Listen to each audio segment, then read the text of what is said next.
menjatuhkannya atau menghantamnya. Israel sendiri tidak memiliki bukan hanya memiliki Iron Dome. Jadi mereka menyebutnya pertahanan berlapis. Jadi Iron Dome itu paling pendek. Jadi di luar itu ada sistem pertahanan yang disebut dengan Arrow System, Arrow 1, Arrow 2. Kemudian ada sistem David Sling.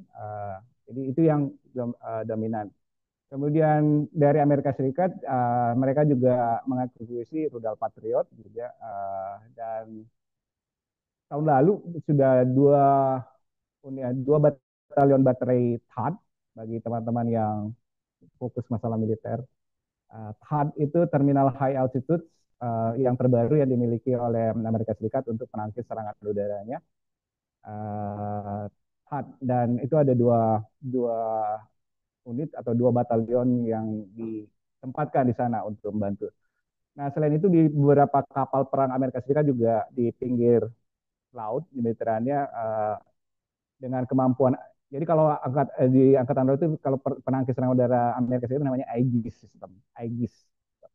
Nah, itu juga bertugas menangkis serangan rudal dari Iran.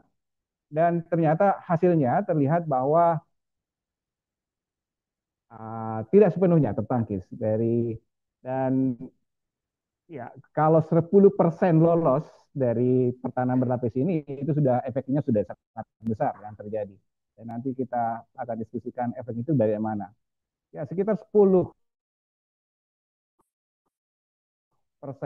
sampai 5% serangan berbagai jenis serangan udara rudal Iran ini uh, masuk ke Israel, dan ini unprecedented gitu. Jadi untuk pertama kalinya Israel merasa khawatir karena ternyata tidak terbukti 100% bisa menjamin keamanan Israel dan warganya. Ya, dan drone Shahed, kemudian rudal Sahab, kemudian berikutnya Fatah. Terakhir saya dengar Khaibar Shahen juga ikut, itu rudal jajar jauh itu dari punya Iran diluncurkan sampai di semua posisi di Israel itu juga gitu. Itu Khaibar itu 2.000 kilometer ya 500 kilometer, tapi 2.000 kilometer dia bisa dapat. Kalau Anda cek arsenal Iran itu gila memang, dari dia jenis rudal gitu dia. Ketika Israel mengembangkan, jadi Israel itu menggunakan pesawat tempur. Jadi mereka terbang melalui Irak, kemudian menyerang Iran. Oke. Nah, kemudian pesawatnya didominasi oleh F-35 buatan Amerika Serikat. Nah, kalau Israel lebih dominan menggunakan pesawat tempur, maka Iran menggunakan misil dari darat ke darat.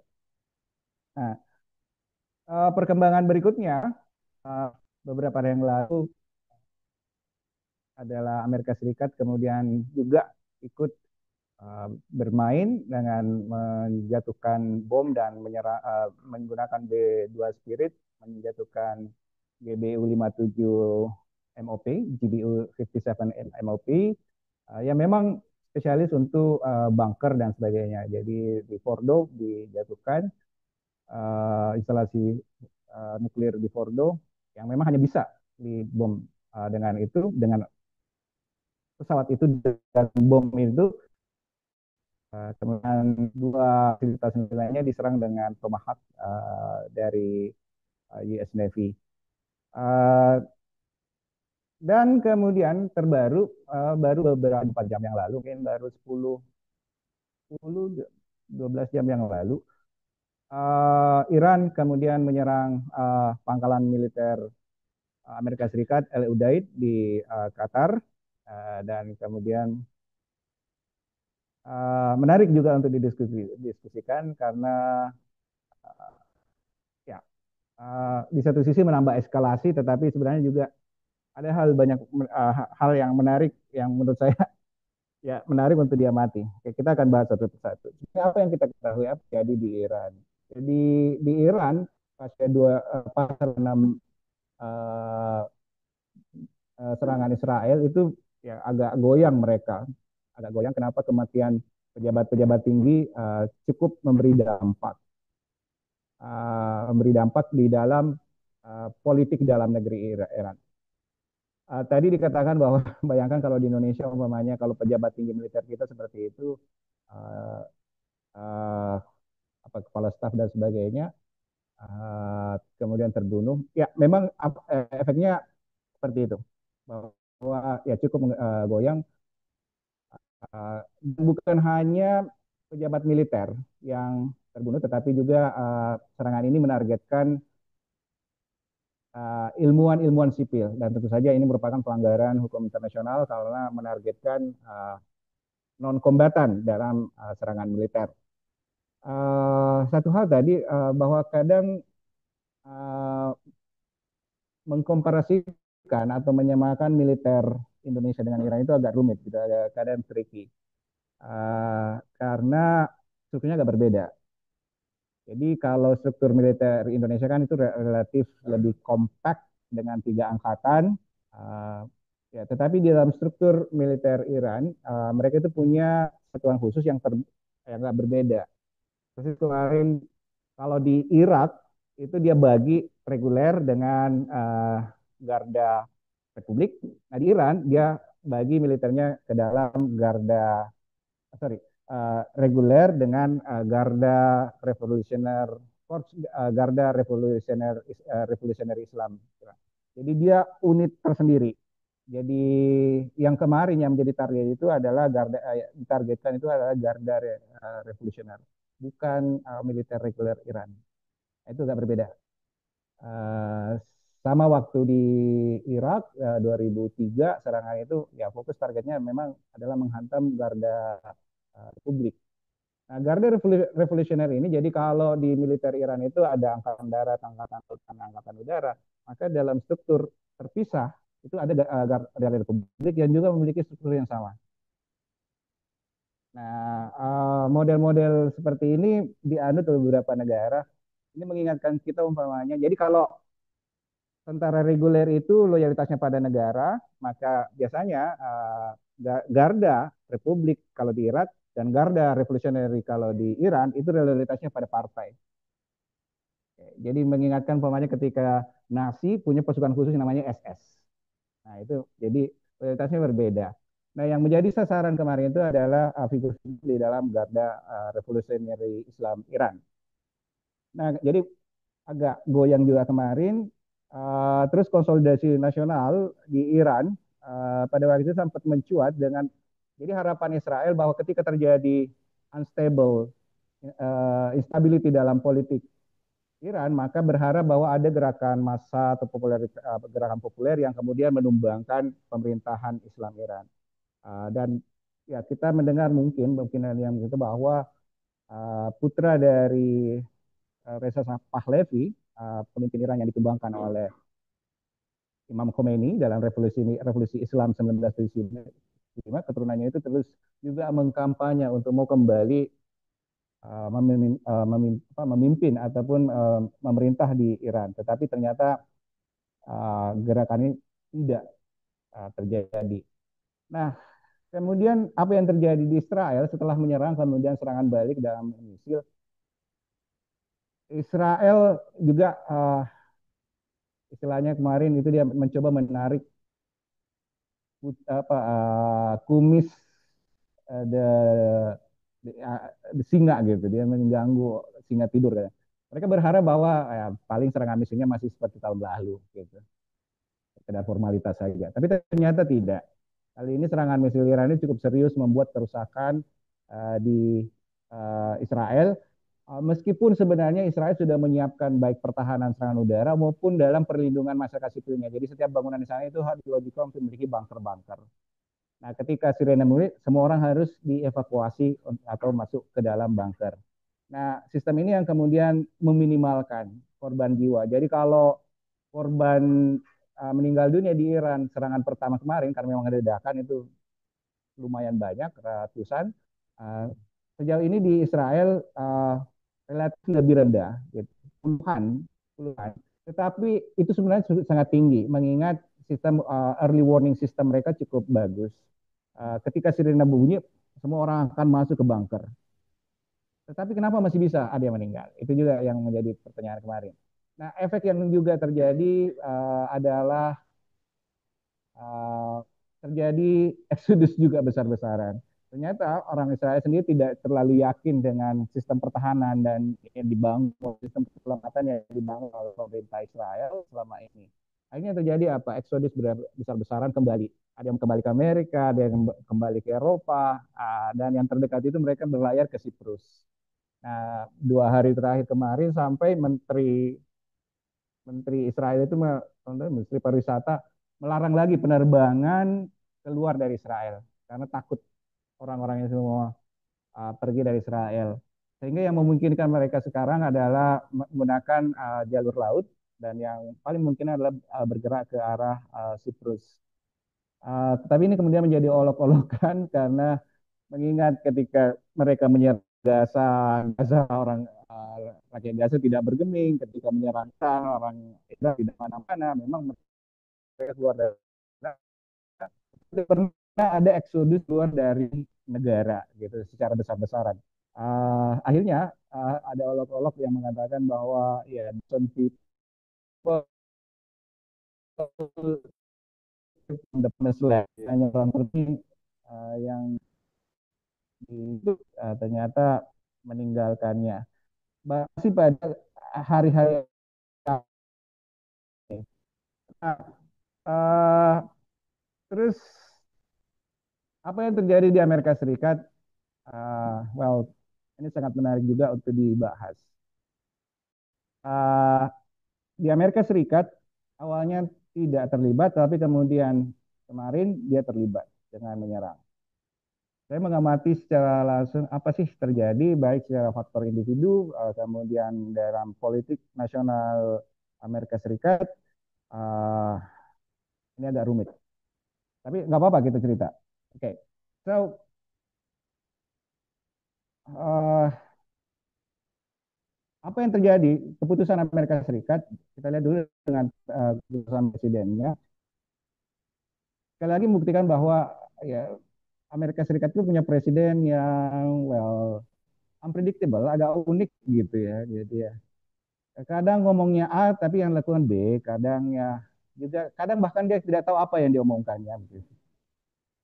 Ya, I don't know. Saya sebenarnya punya wakil presiden yang cocok untuk dia, tapi sayangnya bukan orang Amerika. Uh,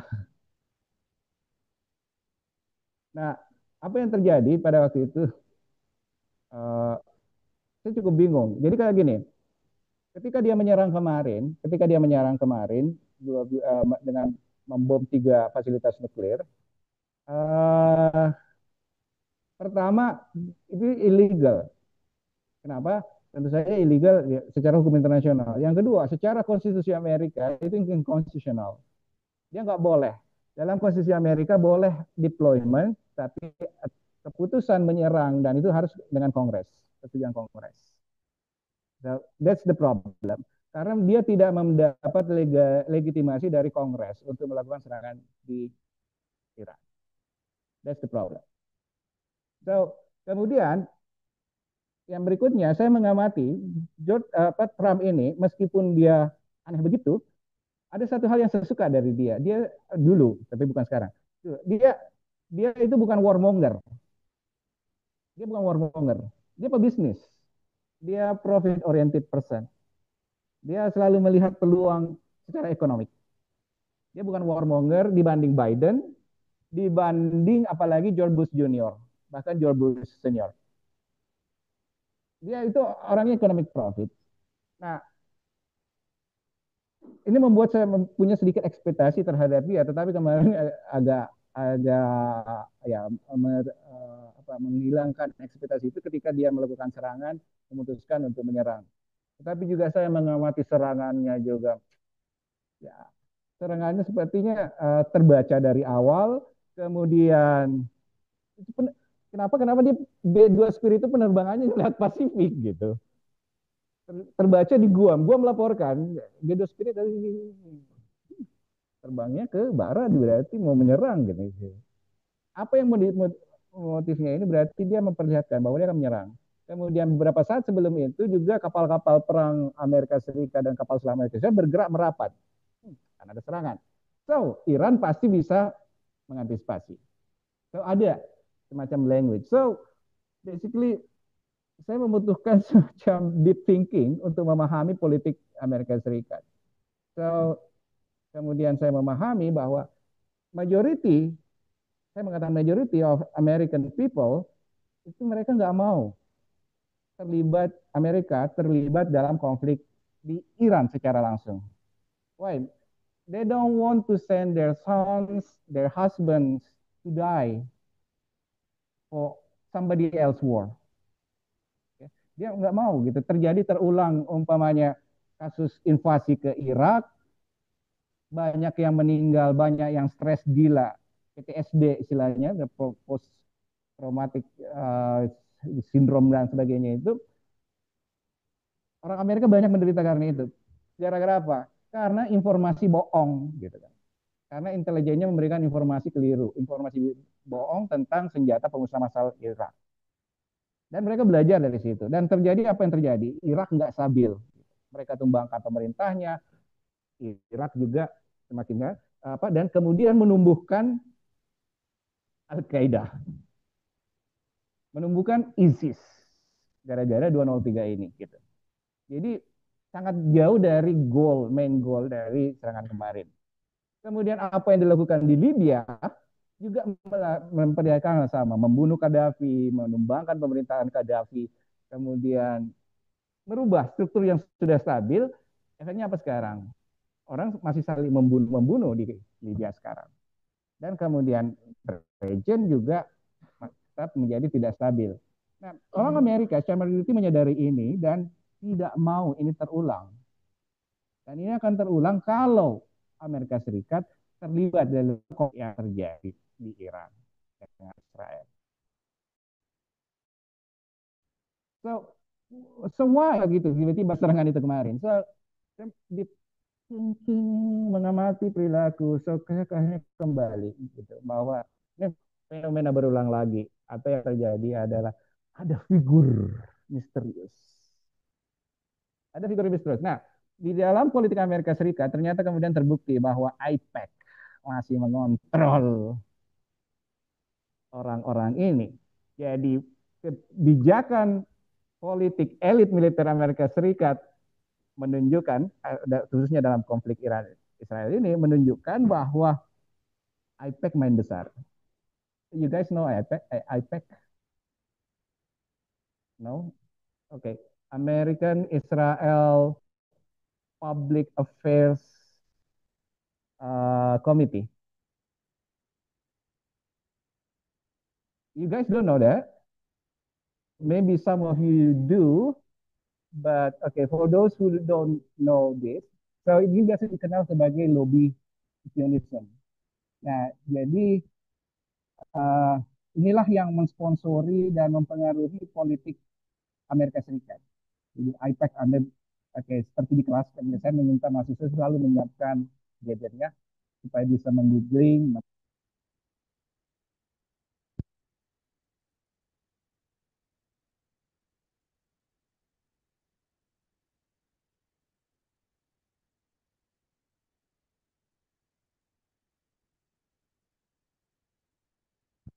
politik nasional dan internasional luar negeri.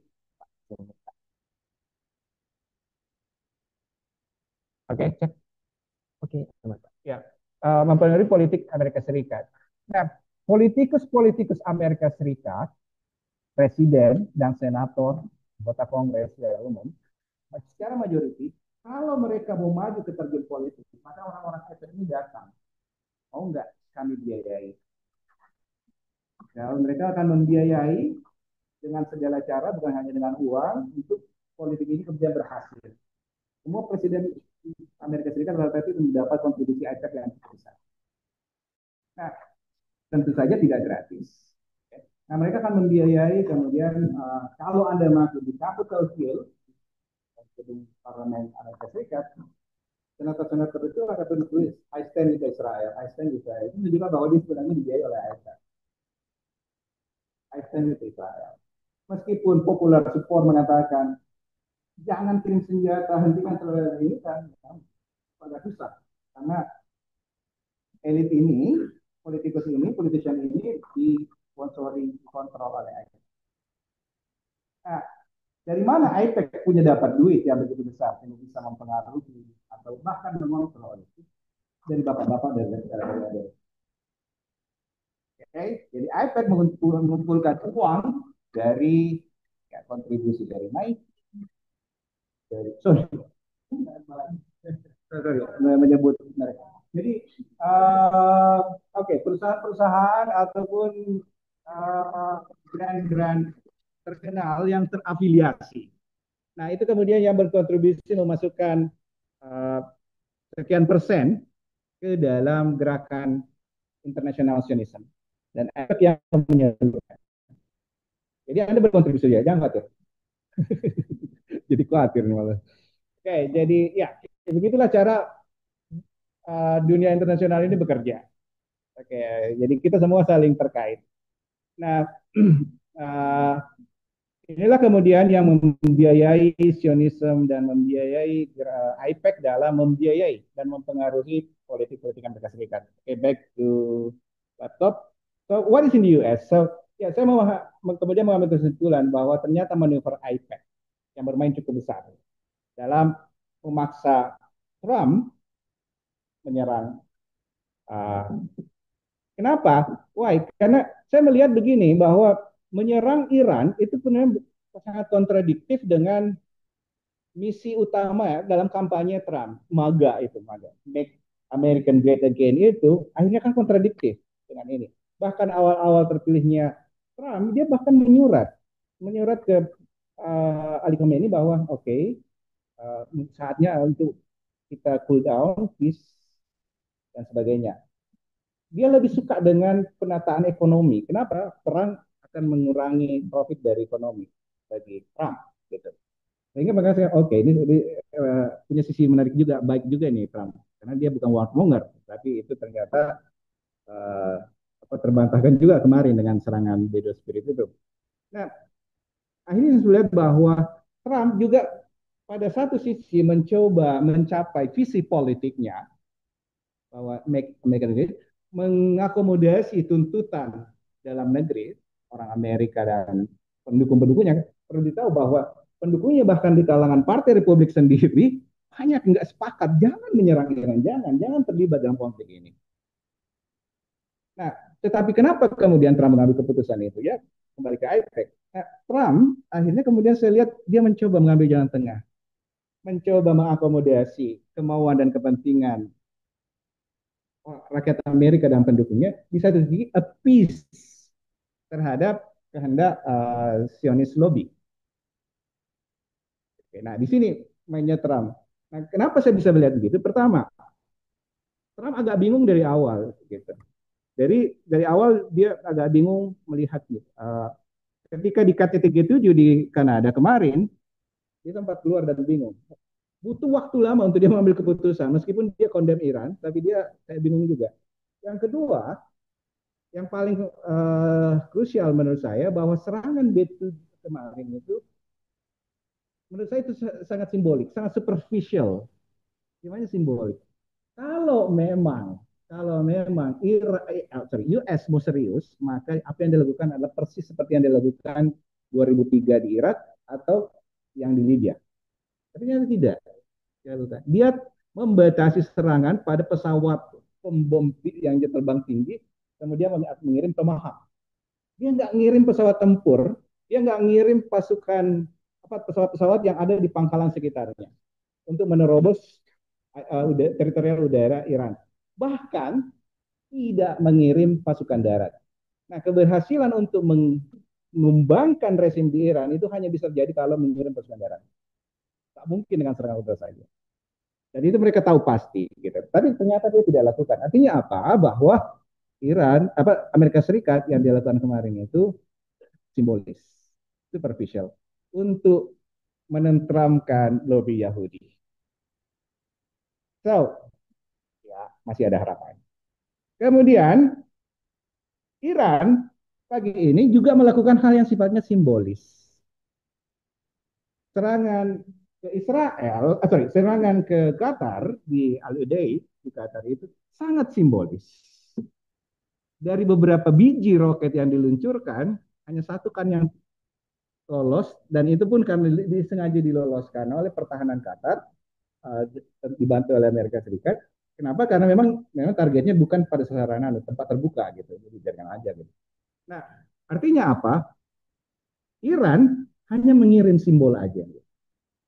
Bahwa oke, kamu menyerang kemana kemarin dan ya, kok tidak bisa pergi saja. Ini jawaban saya. Apa? Karena kalau dia tidak membalas, maka publik Iran akan, bos kita diserang, kita diam saja, gitu kan? Maka akan memberi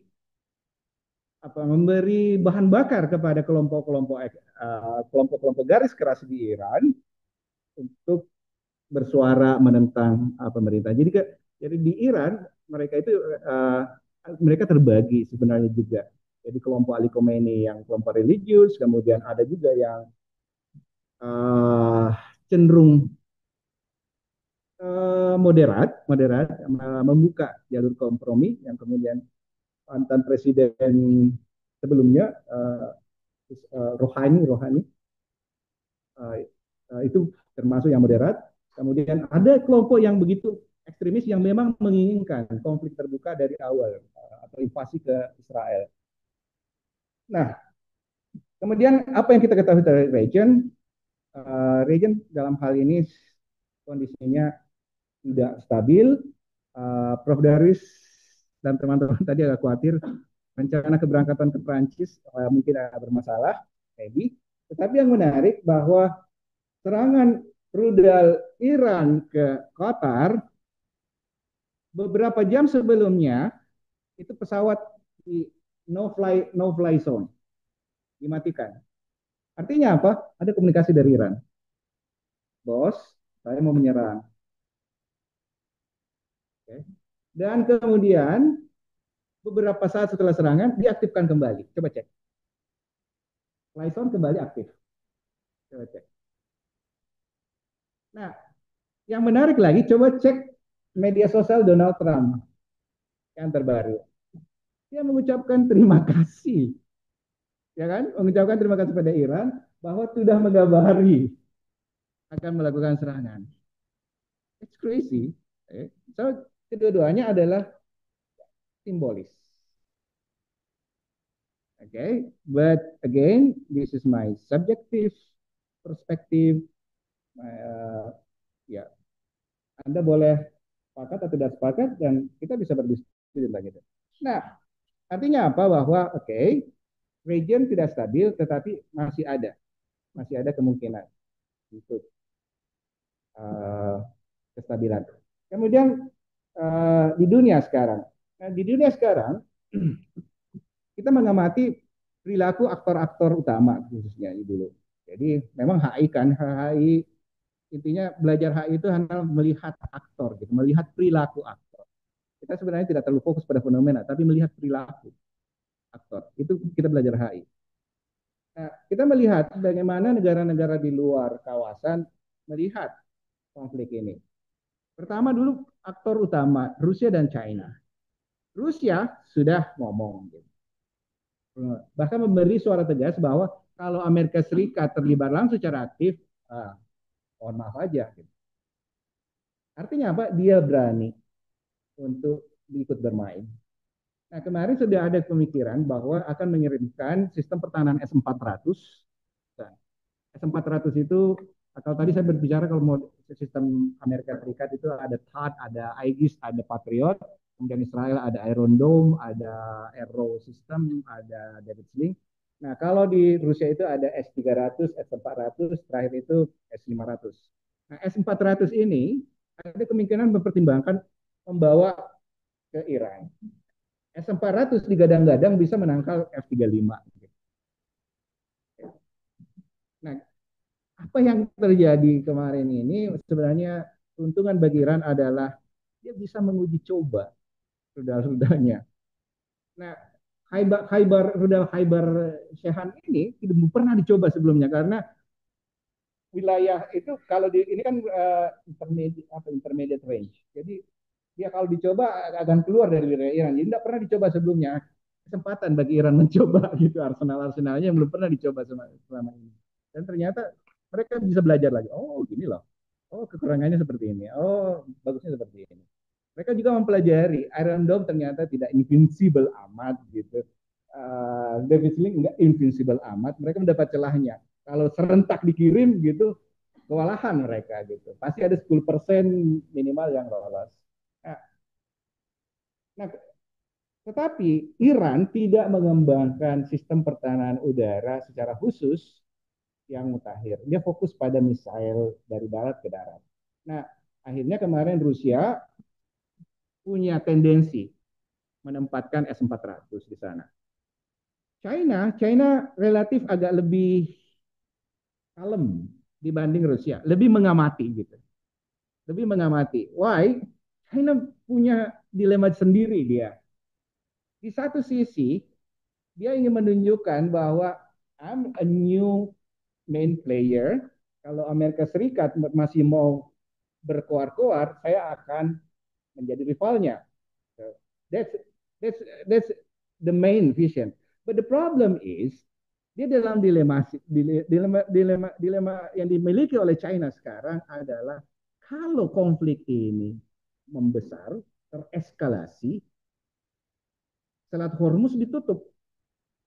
Minyak dia sementara 80% minyak sumber bahan minyaknya itu dari Selat Hormuz. Persoalannya nggak dilematis secara spesifik buat Iran. Akhirnya apa yang dilakukan adalah tetap mendukung Iran, kondem Israel sebagai bagian dari politik counterbalance-nya terhadap superioritas Amerika, tetapi dia masih mengamati dan mempelajari kemungkinan membackup Iran secara terbatas. Tetapi sudah terjadi sebenarnya. Jadi dalam cyber war kemarin saya mati bahwa China main kemarin. Jadi jadi sebelum serangan 13 Juni itu yang terjadi awal itu yang kita tidak lihat ada cyber war terjadi di dunia maya.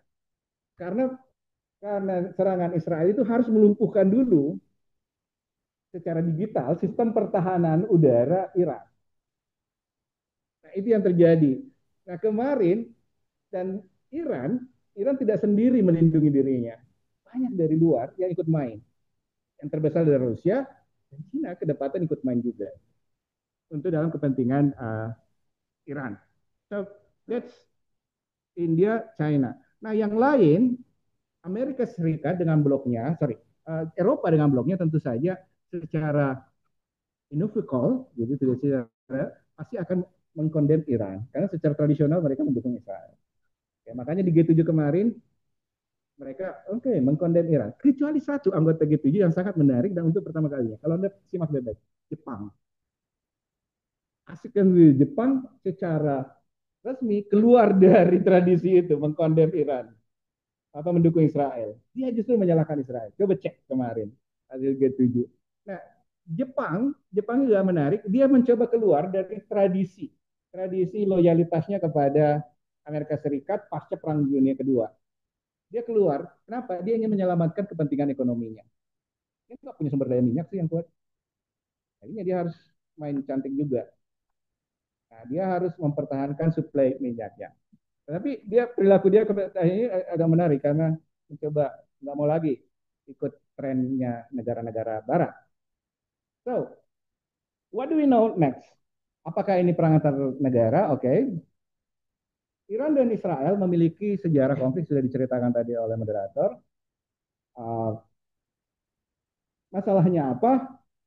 Ya, ya tidak bagus suka.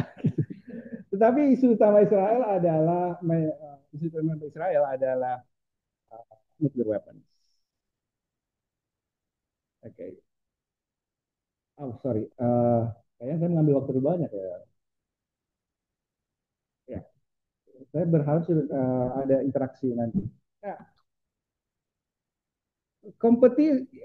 visi utama Israel adalah tidak ada boleh negara khususnya yang tidak suka sama dia memiliki deterrence nuklir karena dia sudah punya. Nah, kalau terjadi ada negara lain memiliki nuklir, maka terjadi keseimbangan. Dia nggak bisa semena-mena berbuat. Nah, tadi sudah dikembangkan bahwa tahun 50 sebenarnya Iran sudah ada kerjasama dengan Amerika. Waktu itu memang Dwight Eisenhower, Harry Truman, kemudian Dwight Eisenhower, Peace for Atoms itu sudah mengenalkan ke Iran, tapi memang mereka masih dekat pada waktu itu. Kemudian revolusi Iran, hubungan mereka nggak bagus, Amerika Serikat dengan Iran. Uh, Ternyata mereka sudah Iran ini sudah memiliki dasar-dasar pengetahuan tentang nuklir, kemudian ketertarikan tentang nuklir tetap terjaga. Dan satu hal, Iran itu adalah negara yang ikut dalam NPT 68. Israel bukan. Artinya apa? Dia punya komitmen internasional yang bagus. Dia ikut menandatangani dan meratifikasi NPT 68. Bagi yang tidak tahu NPT 68, Non-Proliferation Treaty atau resim internasional untuk membatasi perkembangan senjata nuklir. Bukan menghilangkan, membatasi. Karena ini bagian dari arms control, bukan disarmament. Okay? Nah, kalau mau spesifik nanti dijelaskan lagi. Nah, tetapi yang menarik, ketika hubungan antara Amerika Serikat dengan Iran hilang, Iran masih memiliki komitmen untuk mengembangkan senjata atom. Akhirnya kemudian dia mereplikasi apa yang diperoleh Pakistan tahun 80-an. Dia belajar dari Pakistan. Metode pengayaan uraniumnya dia pelajari dari Pakistan. Nah, kemudian tahun 2000-an itu sudah bikin orang orang naikkan anduk gitu. Kenapa? Karena enrichment-nya 20% tahun 2000. Artinya apa? Enrichment 20% itu potensi untuk senjata nuklir besar. Oke. Do you want to know aturan begini, ini spesifik begini? Kalau terlalu spesifik saya skip nih. Mana teman-teman? Mau dengar lebih spesifik atau bagaimana?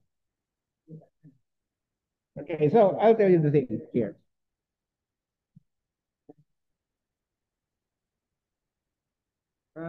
Ini sebenarnya sebagai di kelas. Okay, so belajar tentang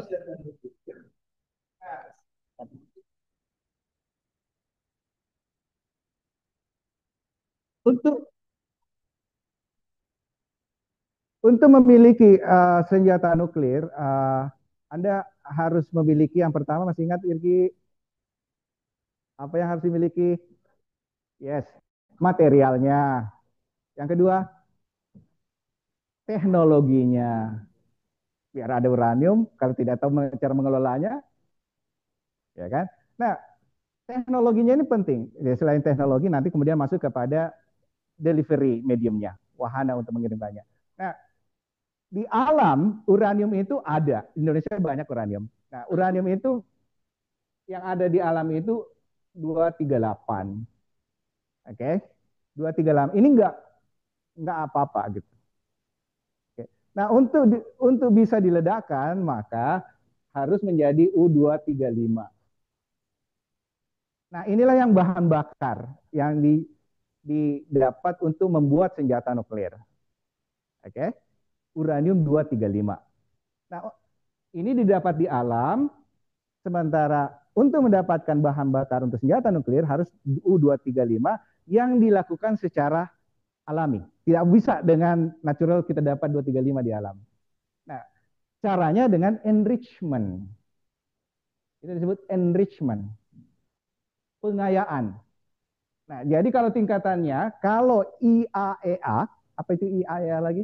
IAEA, ya, itu mensyaratkan untuk tujuan sipil. Jadi Iran kemarin itu di dalam perjanjian awal mereka itu mengatakan tidak boleh lebih dari 3,6 kemurnian uranium 235-nya. Oke. Itu nggak boleh. Kenapa? Karena untuk PLTN itu hanya butuh 3 sampai 5 kemurnian uranium 235. Artinya 90% masih 238, that's fine. Oke. Oke. Nah, antara Iran dengan dunia internasional dalam pengembangan ini, sebenarnya pengembangan nuklir ini boleh-boleh saja, tapi tujuannya untuk damai. Yang dilarang NPT itu kalau Anda gunakan senjata nuklir. Kalau mau bikin pembangkit listrik tenaga nuklir, mau bikin isotop nuklir untuk keperluan medis dan sebagainya, that's fine. Oke, okay? Tetapi cara mengetahuinya untuk nuklir, damai dan tidak adalah melihat kemurnian uranium 235-nya. Kalau sudah lebih dari 5%, itu berarti bukan hanya untuk PLTN. Ya, PLTN itu hanya butuh 5 kemurnian uranium 235 5%. Nah, Iran mencapai 20% tahun 2000, kemudian bikin tanduknya orang naik. Oke. Akhirnya 5 pemilik senjata nuklir yang legitimate yang diakui oleh NPT 68, yakni apa? 5. Ya, pemenang Perang Dunia Kedua, anggota tetap Dewan Keamanan PBB, itu kemudian bersama Jerman mendatangi Iran. Kemudian mereka ada perjanjian yang disebut dengan Joint Comprehensive Plan of Action, JCPOA, Joint Comprehensive Action Plan. Itu antara 5 anggota senjata nuklir tambah Jerman dan Iran. Nah, mereka salah satu awalnya itu tolong kembali ke kamu boleh kembangkan nuklir tapi jangan lewat 3,6 kemurnian uranium 235-nya. Yang kedua, kalau sudah dapat itu jangan menumpuk sampai jumlah kuantitas sekian kilogram. Untuk membuat satu bom nuklir 40 kilo. Nah, sekarang ada orang bilang katanya bisa sampai 8 gitu. Berarti 40 kali 8 kilo. Sekian cadangan uranium 235 yang dimiliki oleh Iran saat ini. Nah, artinya bisa bikin 8 hulu ledak nuklir. Nah, apa yang membuat? Jadi itu 2018 Trump lagi-lagi datang gilanya. Sorry. Trump dia keluar dari JCPOA itu. Dia keluar. Akhirnya apa? Oke, kalau kita tidak lanjut, Iran kemudian melanjutkan pengayaannya. Nah, akhirnya tahun lalu, 2 tahun lalu, 2003, dia dapat 80% pengayaan. Israel stres berat. Kenapa? Kalau sudah 90%, 90% artinya dia bikin termonuklir. Bukan lagi bom fisi, tapi bom fusi. For those you know perbedaan antara fusi dan visi, ini kita belajar kimia lagi ya, atau fisika lagi deh. Visi adalah ya pemecahan inti atom, kemudian fusi adalah. Nah, dan yang menariknya Iran dalam pengembangan senjata nuklir ini karena dia diembargo, dia kodok belajar sendiri, dia investasi sendiri. Dan saya sangat kagum dengan cara mereka gitu. Cara mereka mengembangkan. Di Iran itu bidang bidang pengetahuan istilahnya STEM, science, science, technology, engineering, math, itu menjadi prioritas utama dari nuklir. Dia bikin centrifuge model sendiri gitu. Dia bikin centrifuge. Jadi kalau pengayaan itu pengayaan untuk mendapat kemurnian 235 sampai 90% itu susah banget. Bahkan Iran membuat sendiri dengan cara dia sendiri. Nah, sehingga kalau dikenal dia mereka itu terkenal itu yang bikin orang pusing, dia metode yang disebut dengan IR6 dan IR9. Jadi caranya itu sederhananya seperti ini ya. Jadi untuk dari uranium 238 dengan memisahkannya dengan uranium 235 karena ini kan massa atomnya sedikit saja perbedaannya. Sedikit sekali, hanya 3 gitu. Nah, caranya Iran dia bikin centrifuge yang berputar sangat cepat. Jadi dia dia ubah dulu uranium ini menjadi gas yang disebut dengan uranium hexafluorid. Istri saya orang kimia. Jadi kemudian kalau dimasukkan dalam centrifuge, kemudian diputar dengan kecepatan ribuan RPM. RPM itu round per minute. Ribuan RPM. Nah, kemudian itu yang kalau ke pinggir berarti berat. Itu 238. Yang di tengah tertinggal itu 235. Nah, di Fordo, di instalasi Fordo itu ribuan centrifuge bekerja di bawah tanah. Hanya untuk mencari 235 dalam jumlah berapa kilo. Karena susah banget. Banget. Nah, itu yang terjadi. Jadi kalau Iran itu punya 5 fasilitas nuklir. Uh, yang kemarin diserang itu Fordo, Natanz, Isfahan. Tapi selain itu dia punya Arak, fasilitas nuklir, dan Parchin. Mereka itu punya spesialis berbeda-beda. Nah, di Fordo itu mereka punya centrifuge ribuan untuk memproduksi ini. Nah, Fordo ini yang bikin pusing orang, pusing Amerika Serikat kemarin. Karena ternyata sebelumnya mereka tidak diketahui. Jadi ketika diketahui itu cuma Arak, Parchin, Natanz. Tiba-tiba baru 1 dekade terakhir ketahuan ini Fordo. Ternyata dilakukan di bawah tanah. Di pegunungan di dekat Qom. Dia di bawah tanah. Dan memang menghancurkannya sangat susah gitu. Dan Israel sangat tahu satu-satunya senjata yang bisa dipakai untuk menghancurkan itu adalah GBU-57 MOP tadi. Bom yang sebesar 14 ton. Bayangkan bom 14 ton. 14 ton itu hanya bisa dibawa oleh satu jenis pesawat udara yang disebut dengan B-2 Spirit. Northrop B-2 Spirit. Itu hanya bisa membawa 2 bom itu. Makanya kemarin 14 yang dijatuhkan di Fordo itu berarti dibawa oleh 7 B-2 Spirit. Artinya apa? Amerika Serikat hampir menggunakan semua B2-nya untuk terbang ke situ. Nah, oke, lupakan ini. So, apakah regional konflik? Yes, sekarang sudah regional konflik. Kenapa? Karena Iran memiliki proksi-proksi. Dia memiliki Houthi di Yaman. Dia memiliki Hizbullah. Serangan Israel ke Iran, yang pertama kali membalas itu bukan Iran, Houthi. Gitu. Cuma tidak terliput oleh media. Houthi lebih duluan mengirimkan misil, roket ke Israel. Hizbullah tidak terlalu signifikan. Kemarin habis dibebas habis-habisan, tidak mau operasi di Lebanon selama kemarin. Makanya dia terlalu banyak bicara. Tetapi Houthi setelah mengirim rudal ke Israel, dia menghantam banyak kapal di Laut Merah. Tapi tidak terliput oleh berita. Proksi Iran pertama kali lebih main. Nah, selain itu, Iran juga memiliki apa yang disebut dengan cell, sleeping cell di Amerika Serikat dan di Eropa. Sleeping cell ini adalah jaringan tidur yang bisa diaktifkan kemana-mana untuk melakukan sabotage. Yang kemarin kan sampai di kalau terjadi perang terbuka dengan Amerika Serikat, tidak ada pilihan lain adalah Iran mengaktifkan sel-sel tersebut. Artinya Amerika Serikat harus kewalahan dari dalam negeri.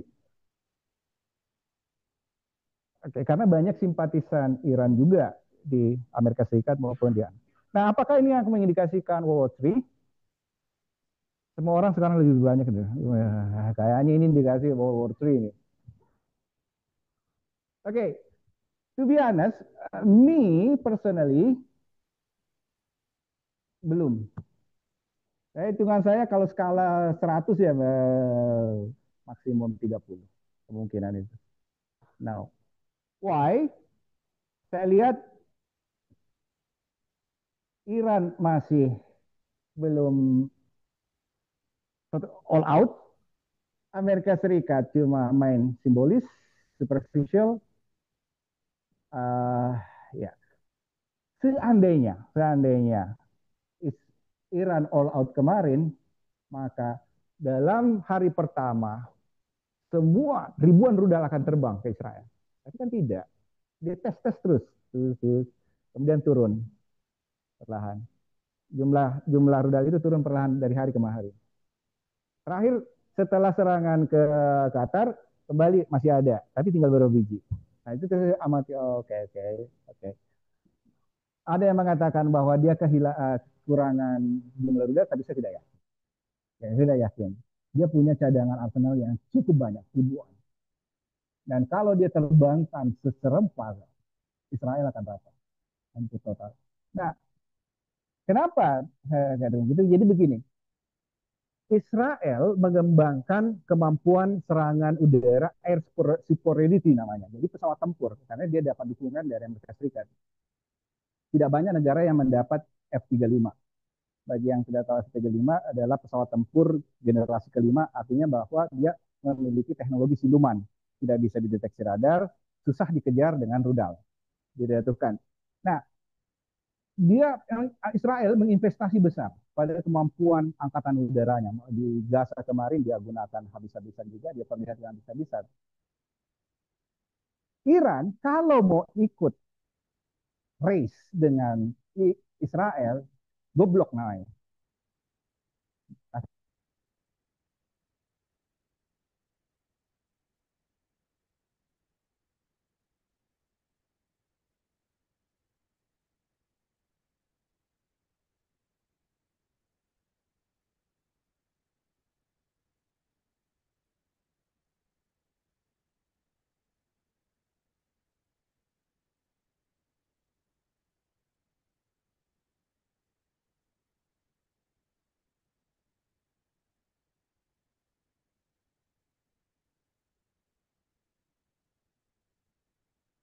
Kantong tahun 60-an 70-an. Ketika dia masih bersahabat dengan Amerika, dipasang, dibelikan apa dia beli. Itu terus di upgrade. Kenapa sih bermasalah? Nggak mungkin bisa duel dengan F-35. Angkatannya saja beda, kelasnya sudah beda, generasinya sudah sangat jauh beda. Artinya apa? Dia nggak mau fokus. Dia bisa saja mengatakan, oke, saya minta bantuan Rusia, bisa nggak gitu kasihkan teknologi untuk kembangkan umpamanya dengan model ya Sukhoi 57 Velon umpamanya. Enggak, dia nggak mau. Yang dia pikirkan adalah mengembangkan cara lain untuk membalas Israel jika diserang. Dan itulah dia kembangkan investasi besar-besaran pada teknologi rudal darat ke darat. Banyak, dia punya banyak sekali. Nah, artinya apa? Selama bertahun-tahun dia terus melakukan. Mustahil dia punya hanya memiliki ratusan atau puluhan saja. Dia akan memiliki ribuan cadangan udara yang dia simpan. Kenapa saya bisa mengindikasikan itu? Look, berita terakhir kemarin itu selalu ya, rudal ini orang melihat bahwa penjelasan rudal ini, rudal Fatah, rudal Khaybar adalah rudal dengan kecepatan sekian berbahan bakar padat. Orang mungkin melihat sekilas, tapi saya tidak. Berbahan bakar padat artinya dia bisa disimpan lama. Itu berbeda kalau berbahan cair. Artinya apa? Kalau rudal berbahan bakar padat, dia itu disimpan dan bisa diaktifkan anytime. Karena tidak butuh maintenance spesial. Berbeda dengan bahan bakar cair yang mudah terbakar sehingga nanti mau diluncurkan berbisi. Bahan bakar padat tidak. Dia akan di situ, tetapi ketika mau digunakan, simpan. Artinya apa? Bahwa dia punya banyak dan siap pakai. Nah itu analisis saya pada waktu itu ketika pada sekian bahan bakar padat, wow, dia punya banyak. So, apa global impact-nya? Pindah sendiri ya? Oh, ke pensiun. Jadi ya tentu saja saya humanity. War selalu ya menimbulkan ya masalah pada aspek kemanusiaan. Perang itu seru kalau terjadi di tempat orang.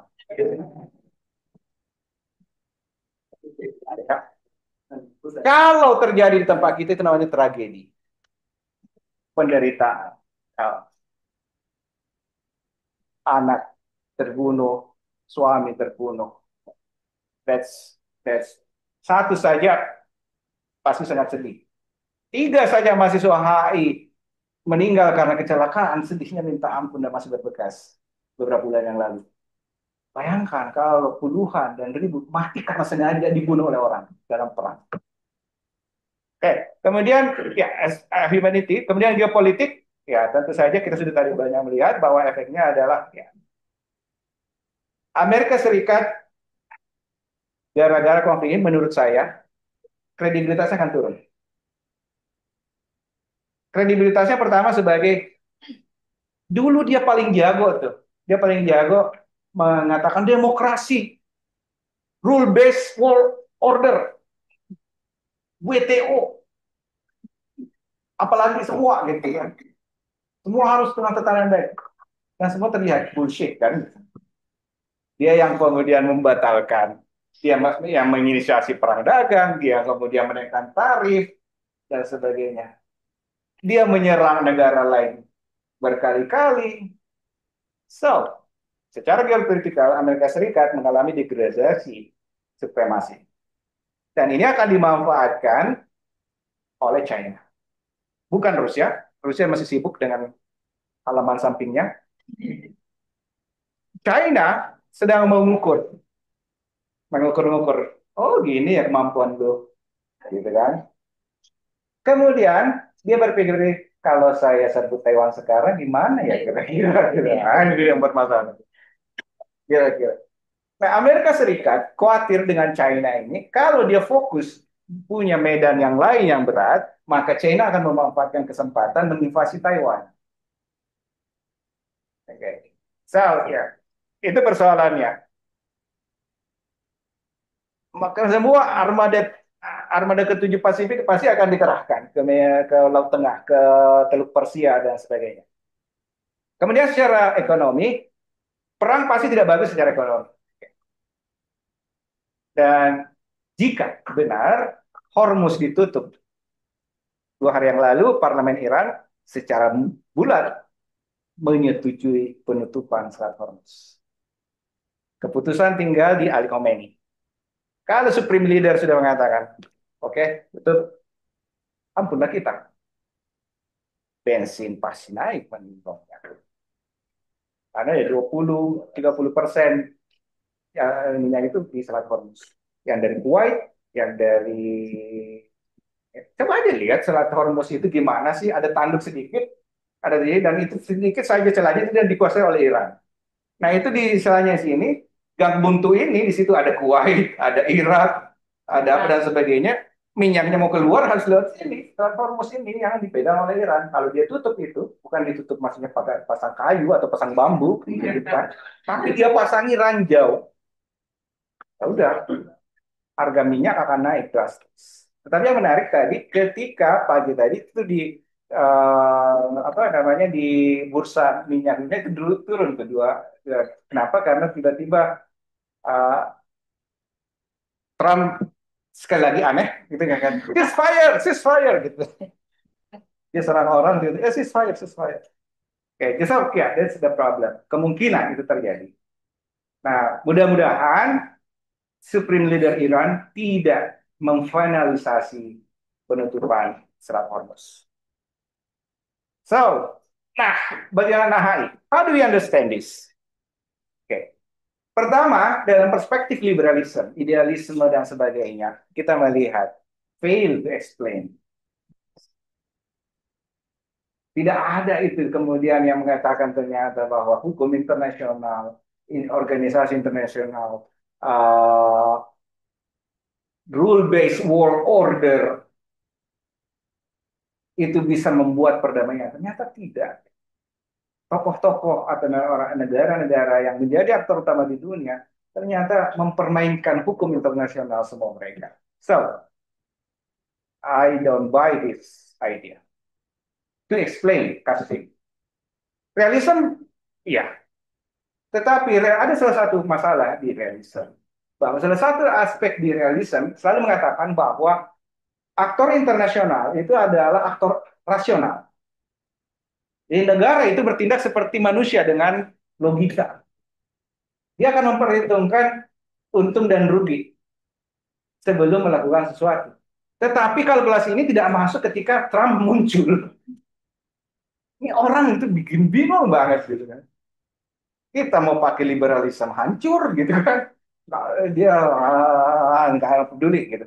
Kita mau pakai realisme dia kok aneh juga gitu karena dia ternyata kadang tidak rasional. Sementara aktor internasional itu harus bisa dikalkulasi secara rasional kalau digunakan realisme. Kita harus pakai, kalau Anda melihat dalam hitungan-hitungan perang, pokoknya pakai model game teori, Anda harus bermain probabilitas, hitungan kemungkinan-kemungkinan, dan sebagainya. Mau pakai prisoner dilemma, mau pakai chicken theory. Nah, kalau mau pakai untuk Trump, kayaknya nggak mempan. Nggak tahu kenapa, memang aneh. Gitu. Nah, kemudian yang menarik juga adalah model Riff. 5 jam lagi. Oh, 5 menit. Oke.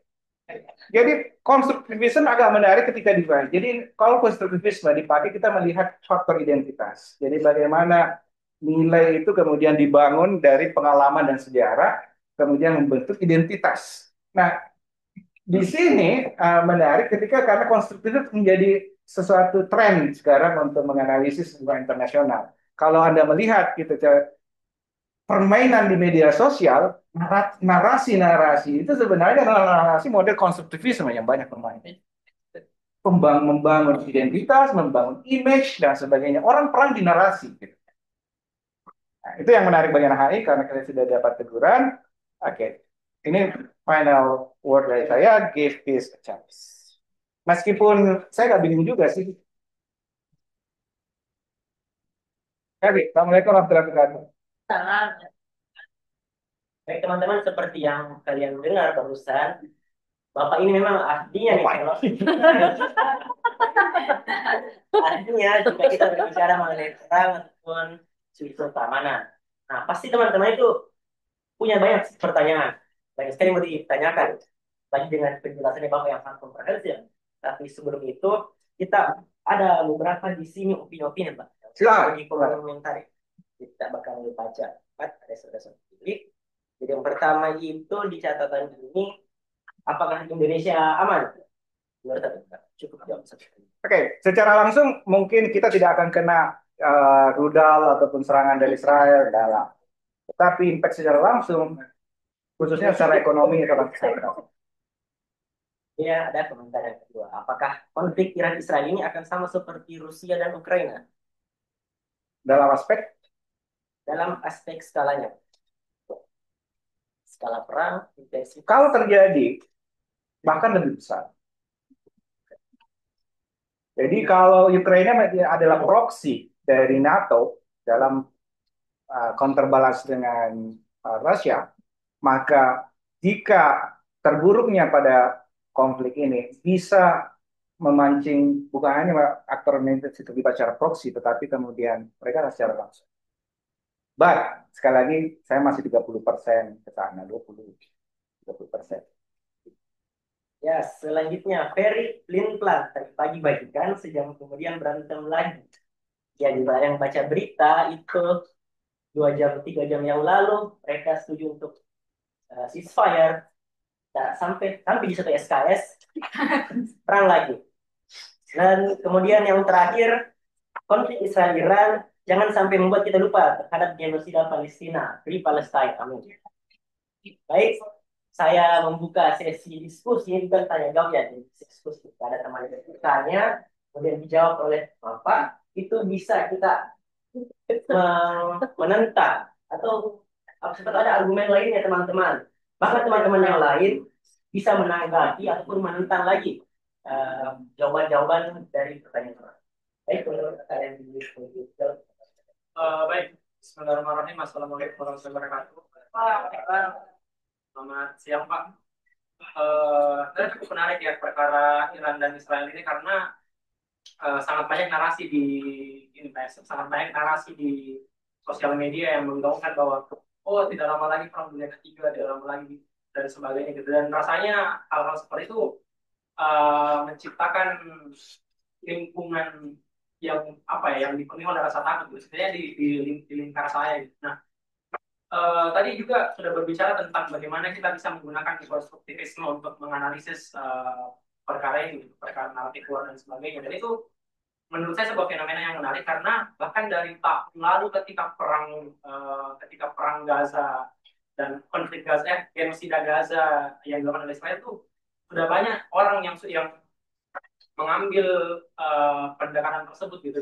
Kita melihat bagaimana orang-orang dari Israel membangun narasi bahwa mereka itu adalah korban, mereka adalah orang yang apa ya, yang teralienasi dari lingkungan tersebut sehingga merasa tidak aman sehingga harus melakukan hal tersebut dan sebagainya. Nah, eh, menggunakan pendekatan tersebut, kira-kira ada apa ya? Saya mungkin lebih kepada pertanyaan saya lebih ke arah pada apakah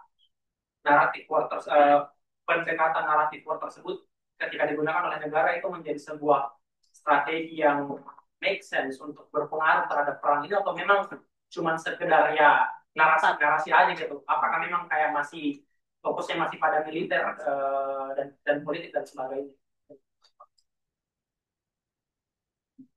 Oke. Eh, Kemarin di CPCD yang bikin diskusi tentang Palestina, dan saya menyampaikan bahwa yang terjadi sekarang adalah ya ada the war of narratives itu juga yang kadang tidak disadari, ternyata itu kadang bahkan lebih seru untuk ditonton. Nah, nah kan itu kita tinggal scroll kan, scroll, dan yang paling seru itu kalau dilihat di komen-komen. Ada postingan, lihat komennya. Nah, di situ paling seru di situ. Kenapa? Karena tidak ada filternya. Semua orang boleh mengkomen apa saja. Nah, sekarang memang benar kita lihat bahwa ketika dalam perang ini yang terjadi adalah perang image, perang naratif, dan sebagainya. Yang unik itu kayak Benjamin Netanyahu di depan kamera ketika rudal Iran kena rumah sakit gitu kan. Ini adalah jahat banget gini. Lupa dengan apa yang dilakukan di Gaza gitu. Nah, kemudian ya banyak hal yang kemudian yang menurut saya memang orang uh, menggunakan naratif-naratif ini. Dan pertama, ada hal yang ingin sampaikan. Kalau kita perhatikan dalam narasi-narasi tersebut, apa yang terjadi, narasi yang digunakan oleh, bukan cuma narasi yang digunakan, tapi ideologi dan sebagainya, yang digunakan oleh Israel dan Amerika Serikat. Saya nggak tahu kenapa ada replikasi dari apa yang terjadi sebelum Perang Dunia Kedua. Why? Ada narasi tentang bangsa yang terpilih. Jerman mengatakan bangsa terbaik kan?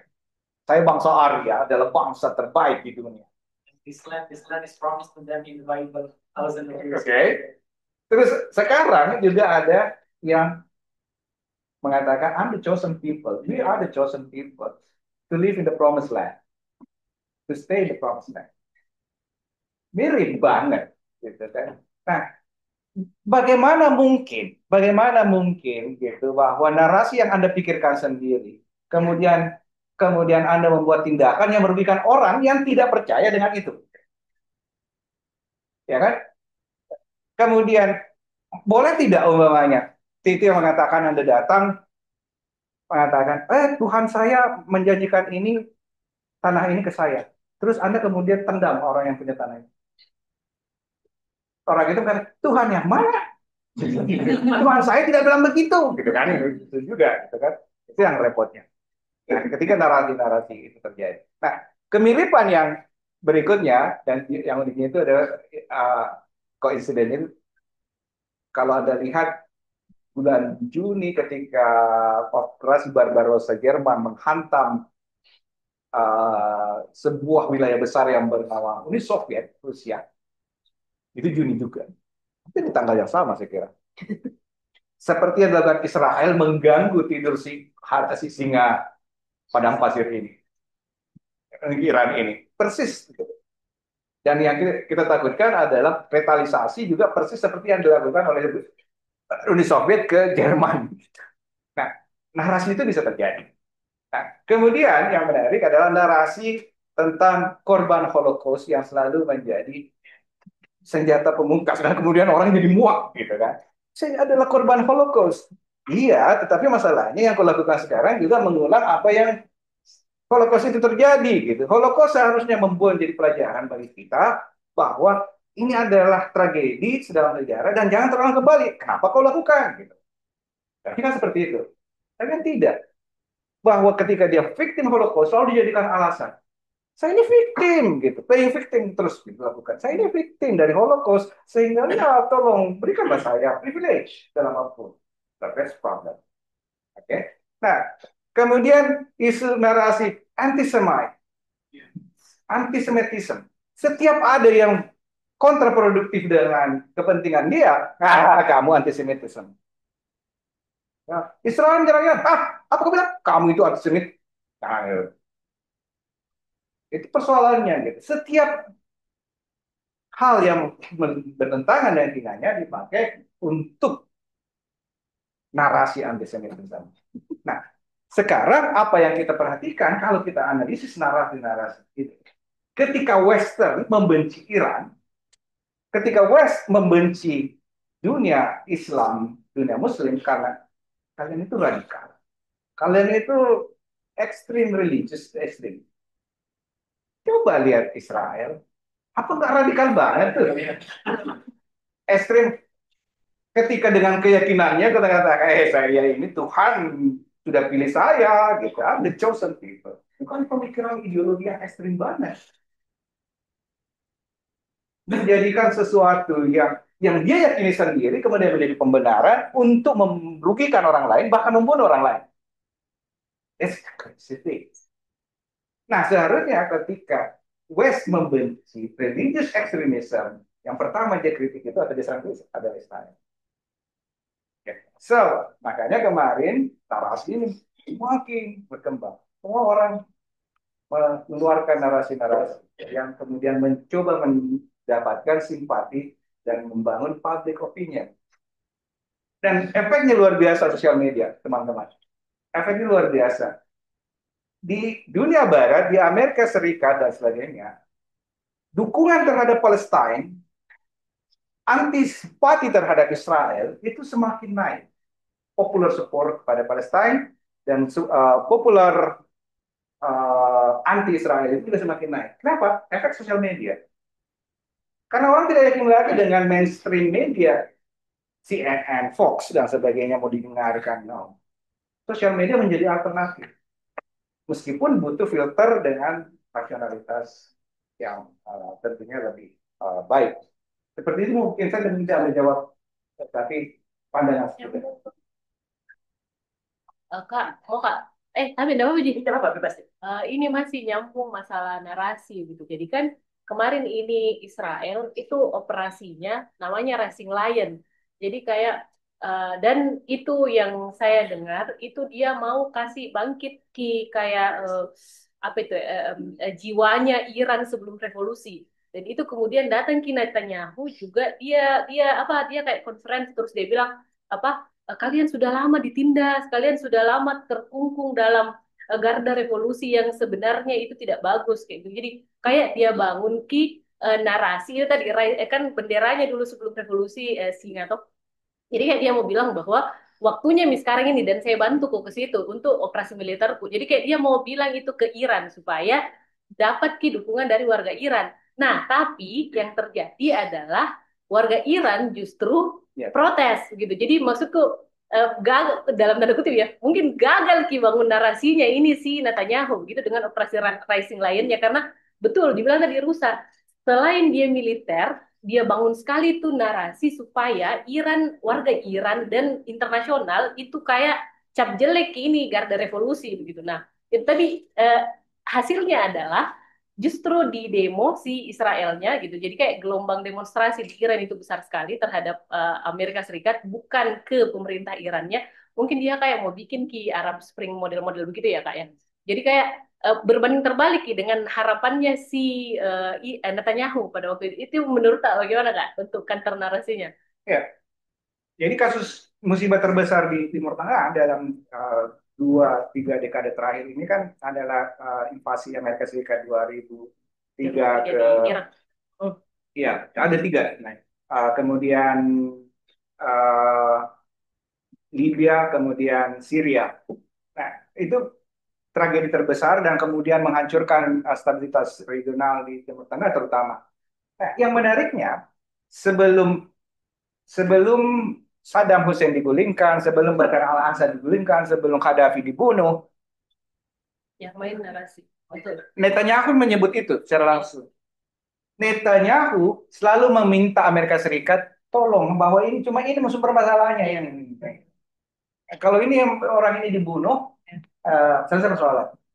Nah kemarin sempat juga keluar bahwa kalau Ali Khamenei tidak ada aman ini persoalan. Nah tapi Amerika Serikat sangat berhati-hati kemudian bahwa hari ini dia tidak akan mengganggu Ali Khamenei. Kenapa? Karena eh, efeknya dia tahu pasti bahwa gelombang balasannya pasti akan besar sekali dari dunia Islam.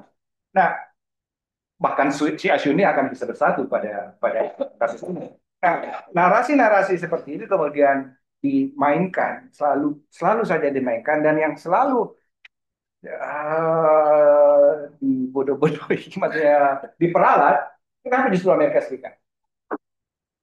Amerika Serikat yang selalu terpancing ya terlepas dari memang IPEC itu mainnya keras di situ tapi Amerika Serikat yang kalau kita lihat kebijakan luar negerinya itu selalu yang dipatuhi untuk masuk dan kemudian membuat warga negaranya tentaranya korban begitu banyak ya tentu saja korban di Irak di Libya dan Syria jauh lebih besar.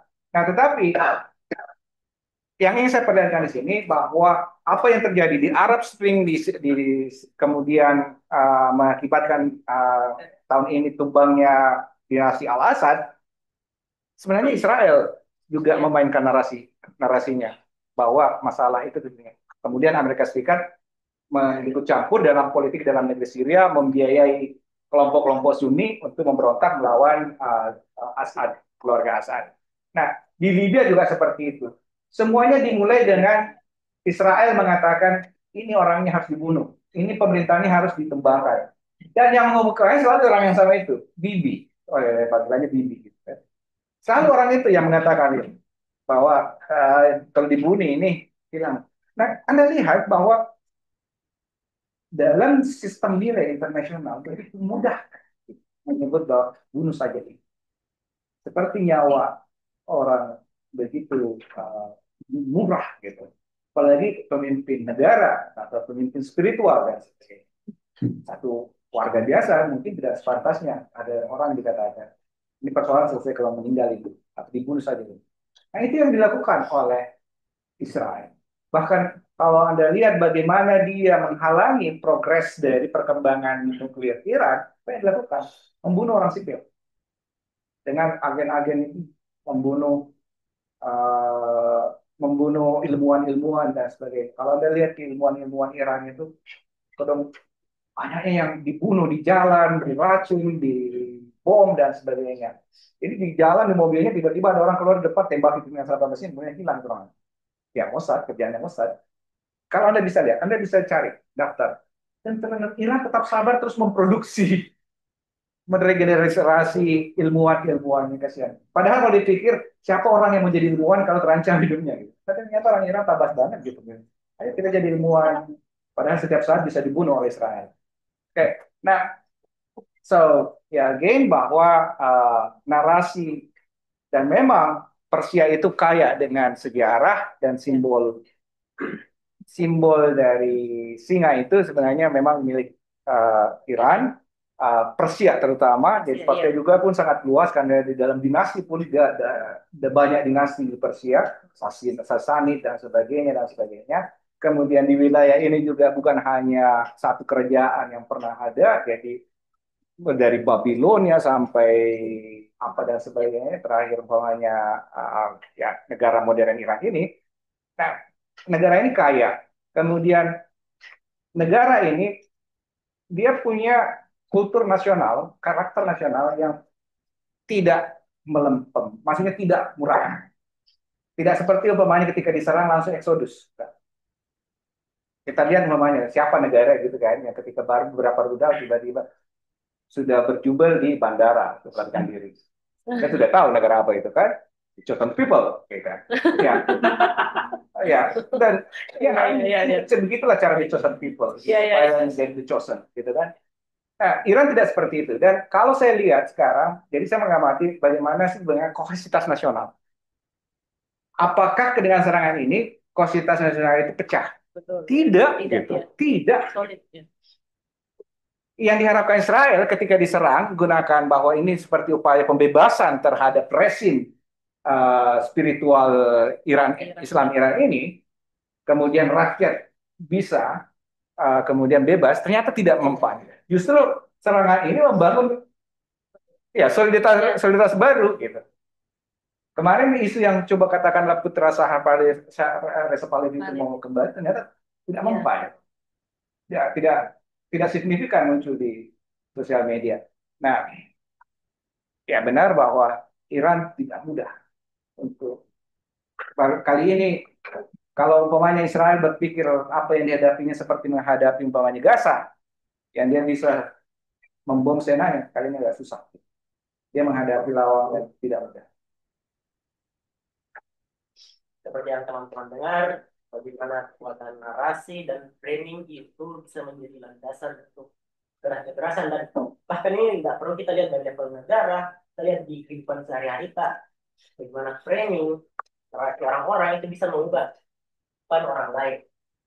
Mungkin ada pertanyaan lain? Arya, silahkan.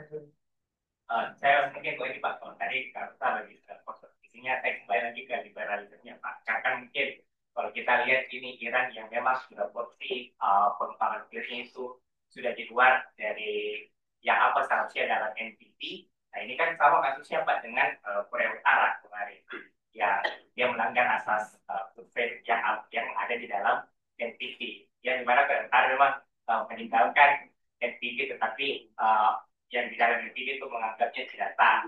Yang kan otomatis Iran pun juga yang mengklasifikasi NPT tersebut mau tidak mau harus ada sanksi Pak. Nah, pertanyaan saya, apakah memang sekarang ini proses pengembangan nuklir dari Iran itu ada memang diberikan sanksi, baik itu berupa kayak jaminan untuk program nuklir ini dijalankan lagi Pak, atau bagaimana? Mungkin saya pertanyaan. Iran tidak melanggar apa-apa. Iran tidak melanggar apapun. So, yang paling enak dipakai analisis adalah analisis neorealis, structure realism, generalism, bahwa sistem internasional yang sekarang ini yang itu adalah anarki. Artinya tidak ada, semua orang sama. Tidak ada satu yang memiliki otoritas tertentu yang bisa mengatur. Tidak ada dosen yang memiliki otoritas. Tidak ada ketua kelas. Neorealism itu seperti itu, melihat bahwa oke, semua memiliki otoritas masing-masing dan semua sederajat. Nah, kembali ke masalah NPT. Masalah NPT. Pertama, Iran adalah menunjukkan komitmennya terhadap perdamaian dengan ikut di NPT. That's very good. That's very good. Dan kemudian kalau umpamanya dia melanggar, siapa yang boleh menentukan bahwa itu melanggar? IAEA. IAEA kemarin direkturnya mengatakan tidak ada bukti bahwa ada senjata nuklir di Iran atau Iran memiliki senjata nuklir.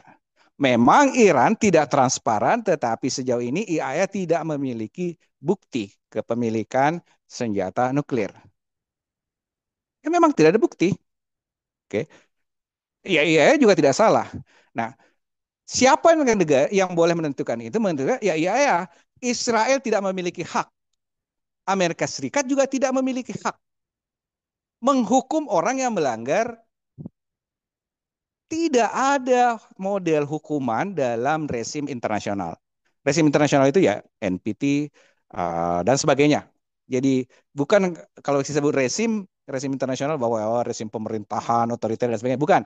Yang disebut rezim internasional seperti perjanjian internasional, kesepakatan internasional, Itu disebut resim internasional. Nah, NPT 68 itu adalah resim internasional yang mengatur senjata nuklir. Nah, hukum internasional, resim internasional tidak seperti hukum nasional bahwa orang yang berada di dalam satu negara itu harus ikut di dalam aturan. Jadi kalau umpamanya negara ini mengatakan mencuri itu akan melanggar hukum dan akan dihukum, Anda harus patuh meskipun Anda tidak suka. Anda mau mencuri tapi kemudian hukum. Nah, hukum internasional berbeda. Tidak ada model pemaksaan yang diatur.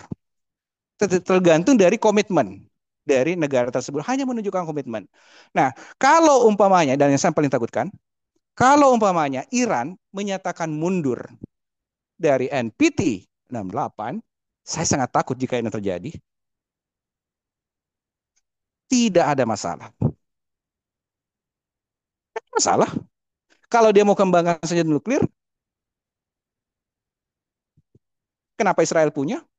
Dia tidak ikut NPT malah. Oke. Korea Utara ikut NPT, tetapi merasa terancam, kemudian dia mau memikirkan sampai dia mundur, keluar dari NPT. Tidak ada persoalan. Tidak ada hukuman. Ukraina, setelah Uni Soviet pecah, dia memiliki banyak senjata nuklir, tetapi kemudian, kayaknya saya tidak cukup pantas memiliki kehormatan ini. Dia serahkan ke Rusia. Kemudian mengatakan, saya ikut NPT saja. Rusia ambillah senjata nuklir ini. Oke. Afrika Selatan tahun 1993-1994. Usaha sudah begini, tiba-tiba perubahan politik, Nelson Mandela naik dan sebagainya, usaha nuklirnya dia secara hentikan. Kita kayaknya harus menjadi pelopor perdamaian deh. Masa tokoh Mandela tokoh perdamaian, tapi kita kembangkan senjata nuklir, kayaknya nggak sinkron deh. Dia hentikan dan mengatakan saya ikut di NPT. India, Pakistan, Israel tidak ikut dalam NPT dan tidak ada masalah negara lain yang mempersoalkan itu. Silakan. Why? So, kalau umpamanya Anda ikut, Anda boleh mundur. Seperti yang dilakukan Korea Utara. Tidak ada masalah. Karena memang hanya komitmen. Oke. Nah, persoalan kemudian kembali lagi ke masalah eksistensi senjata nuklir. Senjata pemusnah massal. Senjata nuklir itu kegunaannya kalau Iran kembangkan, yang saya takutkan adalah ketika dia mundur dari NPT, artinya dia mau. Dia sudah terang-terangan akan mengatakan saya akan kembangkan senjata nuklir. Kalau dia mundur dari NPT 68 dan memang tidak ada masalah kalau dilakukan itu, senjata nuklir itu adalah senjata pemusnah massal. Masih ingat Irgi, senjata pemusnah apa saja? Biological weapon, chemical weapon, ya. Jadi terkena itu chemical, biological, nuclear weapon. Jadi itu adalah senjata pemusnah massal. Nah, fungsi utama dari senjata nuklir sebagai pemusnah massal itu kemudian hilang ketika dia digunakan. Saya ulang lagi, fungsi senjata nuklir itu hilang ketika digunakan. Bingung kan? Bingung. Kalian nggak bingung lagi kan sudah ikut kelas saya. Jadi fungsi senjata nuklir itu sebenarnya adalah deterrence. Oke? Fungsinya adalah deterrence. Deterrence itu gak akan gagal kalau dia digunakan. Di dalam konflik hanya satu negara yang pernah menggunakan senjata nuklir, tapi masih yang sederhana adalah Amerika Serikat. Bom atom Hiroshima Nagasaki. Cuma itu dalam konflik. Nah, yang lainnya memiliki senjata nuklir fungsinya adalah deterrence. Artinya apa? Karena dalam dia punya itu karena tidak mau menggunakannya. Sebuah bahasa bahwa oke, saya punya senjata nuklir, tetapi jangan paksa saya menggunakannya. Jangan membuat saya sampai tidak punya pilihan lain selain menggunakannya. Oke. Begitu fungsi senjata nuklir. Bahwa ketika Anda diserang dan Anda kemudian sangat terdesak, mau dihancurkan, lebih baik kita mati bersama-sama. Karena dia memiliki konsep yang disebut dengan MED, Mutual Assurance of Destruction. Jaminan kehancuran bersama. Oke, kalau di kelas bahkan kita menganalisis first strike, second strike, dan sebagainya. Kemudian efeknya yang kemudian ada yang disebut dengan nuclear winter. Kalau terjadi perang nuklir dan kemudian nuklir itu meledak di permukaan, jadi nuklir sering meledak dalam percobaan nuklir, tapi dilakukan di bawah tanah. Karena kalau dilakukan di permukaan tanah akan terjadi efek jamur raksasa itu dan kemudian menjadi memicu nuclear winter. Dan itu bisa kiamat umat manusia. Nah, itu terjadi ketika suatu negara memiliki senjata nuklir, dia adalah pegangan bahwa jangan kau serangka, karena kalau kau serangka sampai titik saya hancur, tidak ada pilihanku, saya luncurkan ini meskipun nanti juga saya hancur. Karena nuklir meledak di permukaan yang kepala hulu ledakan nuklir sekarang itu adalah akan memicu kiamat umat manusia. Nah, itulah Iran sekarang yang saya takutkan kalau dia withdraw, mundur dari NPT, artinya dia serius mau bikin senjata nuklir. Tapi kan dia tidak. Dia terus menyatakan ikut NPT, kemudian dia terus berusaha ikut dalam GC, Joint Comprehensive Plan of Action itu, dan yang anehnya Amerika Serikat dipanggil kembali untuk GCPOA itu untuk ketemu lagi, tiba-tiba Israel nyerang. Mereka mau bicara lagi di Doha tentang membicarakan lagi, oke, Iran, kau boleh kembangkan nuklir, tetapi oke, kemarin kamu tidak sepakat dengan 10% lah. Kemudian kuantitasnya kamu boleh hanya 30 kilo umpamanya, 30 ribu atau 30 ribu kilo gitu. Sekarang dia memiliki 40 ribu kilo. Nah, itu kalau ini dilakukan secara baik-baik dengan cara diplomasi melalui JCPOA ini kan enak-enak anteng-anteng aja tuh jalannya. Iran tetap terkontrol. Tetapi tiba-tiba karena ada orang yang ada negara kejili-jili saja gitu kan tiba memukul, maka kemudian nanti Iran hanya memiliki satu pilihan. Oke, kalau begini pada ceritanya, lebih baik saya punya saja senjata nuklir. Supaya orang tidak senaknya pukuli, Kak. That's the logic. That's the logic. Kalau saya daripada dituduh terus dan kemudian dipukuli, mending saya punya aja sekalian. Kalau dia punya, orang tidak akan berani memukulinya. Nah, apa yang dilakukan oleh Israel dan Amerika Serikat kontraproduktif terhadap pengendalian senjata nuklir ataupun kemampuan nuklir Iran. Makanya banyak yang protes gitu. Ini goblok banget sih cara berpikirnya ini orang ini, dua orang ini. Kayak gitu. Ya, that's the logic. Sorry. Baik, untuk menyimpulkan dari jawabannya Pak berpendapat bahwa Iran itu tidak melanggar peraturan NPT dan indikasi bukti dari IAEA juga tidak menunjukkan bahwa Iran itu mau membuat senjata nuklir. Nah, kemudian untuk efek deteran, siapa tahu ada teman-teman yang belum paham, belum mengerti, belum pernah mendengar.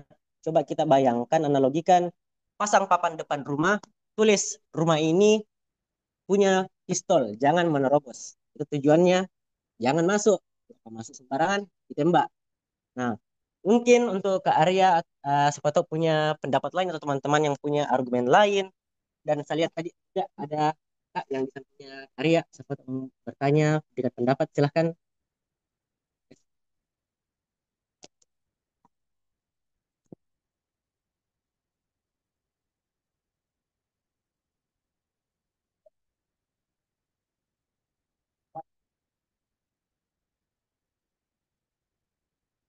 Pengembangan senjata nuklir, Pak.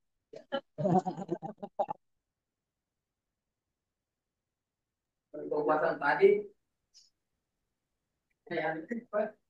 adanya sebenarnya dominasi negara-negara superpower ini yang dikomandoi oleh Amerika ini. Tapi sebenarnya kok Israel ini negara yang terlalu yang sangat kecil tapi keinginannya itu luar biasa.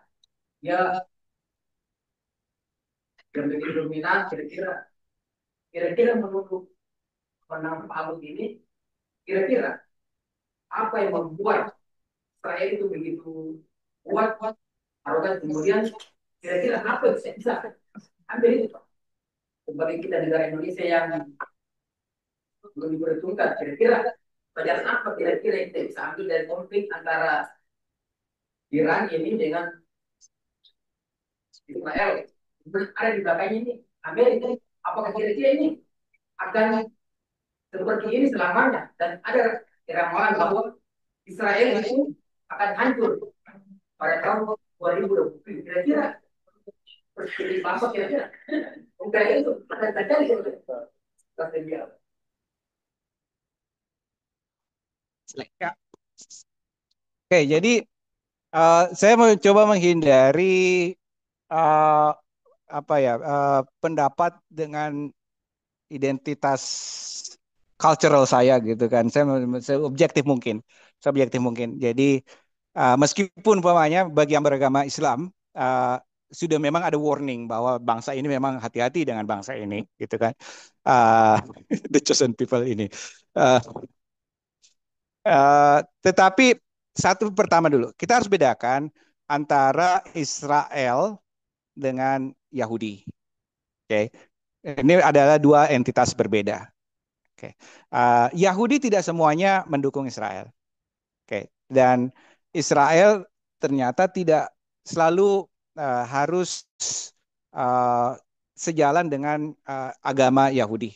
Bahkan dalam beberapa mereka itu Ten Commandments-nya 10 perintah Tuhan dalam Musa sendiri itu mereka selalu langgar. Makanya rabi-rabi apa sih? Apa yang dilakukan itu semua bertentangan dengan prinsip dasar agama Yahudi. Oke. Nah, kalau berbicara tentang Israel, maka mungkin yang kata saudari ini, dia adalah proyek kolonialisme terakhir yang masih nyata kita lihat. Ketika dunia tidak ada kolonialisme Eropa saat ini, kita masih melihat itu sekarang.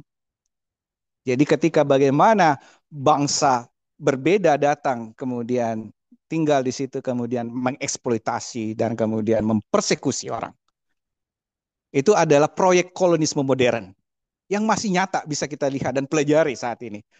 Oke, tidak ada Spanyol, Portugis, Belanda dan sebagainya dalam proyek kolonismenya, dan kemudian kita menganggap ya kolonis itu something bad. Oke, nah maka kita bisa lihat. Oke. Nah, proyek dari Israel itu sendiri adalah proyek menarik. Kenapa? Karena coba bayangkan bahwa dia bentuk nyata dari kolonialisme, dan itu kalau kita lacak dari sejarah, ya ini kesalahan kolonialisme Inggris juga sih.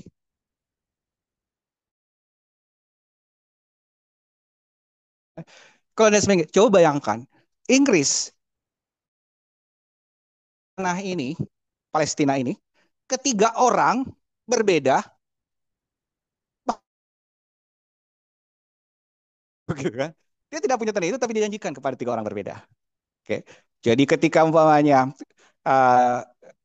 dan ini terjadi pada waktu Perang Dunia Pertama. 1997 kalau ada cermat melihat sejarah,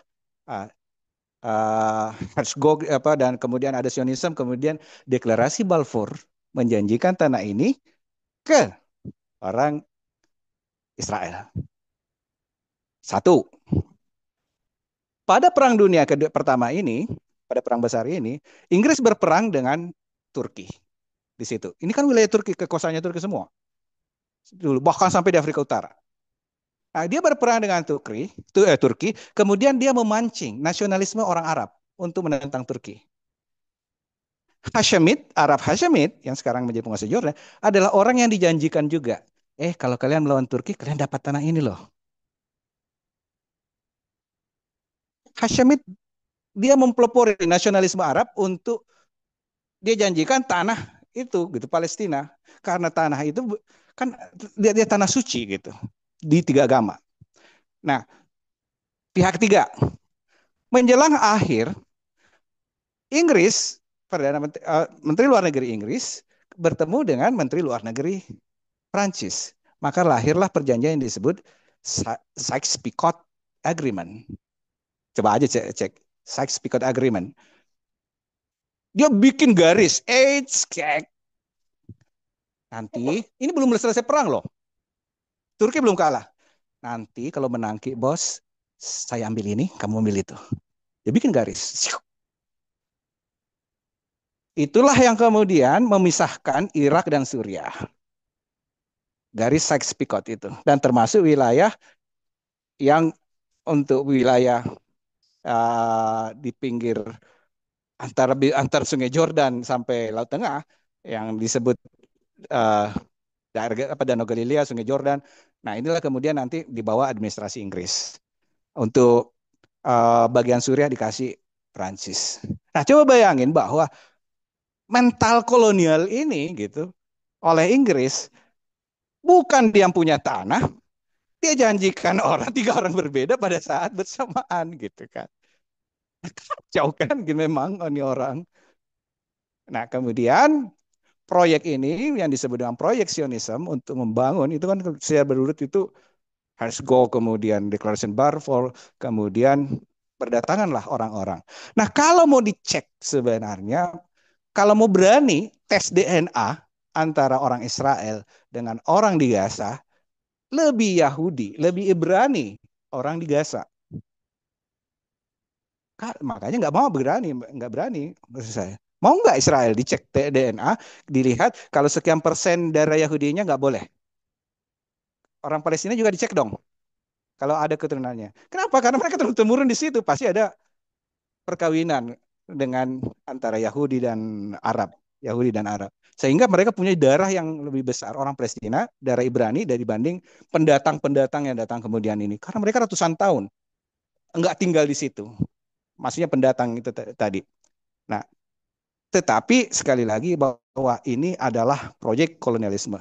Dan di zaman sekarang ini, modern ini, bahwa ketika kita memiliki nilai-nilai yang begitu kuat tentang hak asasi manusia, tentang dan sebagainya, perbedaan kelas dan sebagainya, negara ini masih melakukan apartheid, dia lakukan kolonialisme, dia lakukan, dan kemudian dia impunity, merasa impunity, artinya bebas hukum. Kenapa? Karena ya tadi dia di backup oleh kekuatan besar dunia, yakni Amerika Serikat. Nah, ketika situasi Perang Dunia Kedua, dunia masih dalam bipolar atau terbagi atas kekuatan dua, Israel masih bisa tuh dikontrol kelakuannya. Masih bisa, mereka juga masih menahan diri. Makanya kemudian dikeroyok. 48 dikeroyok, 67 dikeroyok, 74, 75 dikeroyok. Jadi perang Arab Israel, kemudian perang 6 hari, kemudian perang Yom Kippur, dikeroyok oleh negara-negara Arab. Kenapa? Situasi dunia pada waktu itu adalah bipolar, bersaing antara Amerika Serikat dan Uni Soviet. Nah, Uni Soviet bisa membantu atau mengompori negara-negara yang mau melawan Israel. Tetapi sekarang, ketika umpamanya Uni Soviet bubar, Amerika Serikat menjadi unipolar, menjadi superpower sendiri, Israel semakin menjadi-jadi. Dia mau tahu, dulu kalian keroyok saya masih bertahan, saya kalahkan kalian semua. Oke. Nah, sekarang kita berharap bahwa unipolar ini akan goyang dan kemudian ada kekuatan baru yang melahirkan balance baru, keseimbangan baru. Rusia masih agak jauh, dia sendiri terdesak. China kemudian muncul sebagai kekuatan ekonomi besar, mudah-mudahan secara politik militer dekat ini, dan kemudian bisa mampu menjadi penyeimbang dalam superioritas Israel Amerika di Timur Tengah. Mudah-mudahan, tapi jangan juga terlalu berharap banyak. Kita tidak tahu Cina itu bagaimana juga. Ya, we don't know. Oke, terima kasih.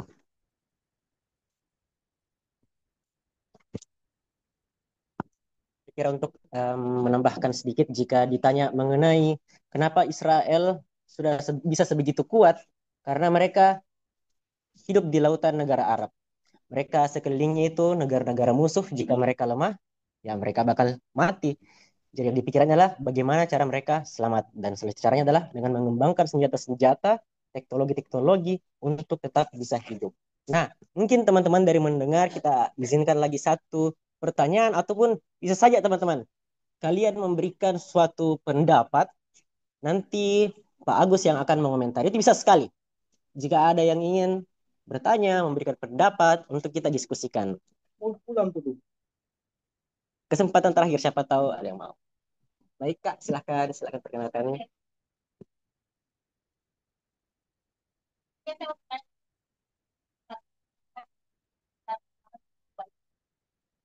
Biasanya fire dengan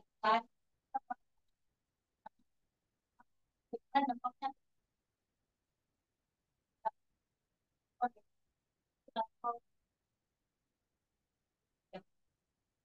Saya belum tahu kalau Israel sudah yang saya dengar Amerika sudah melihat dan mengatakan ya Trump mengatakan puas mengutus setelah sudah membalas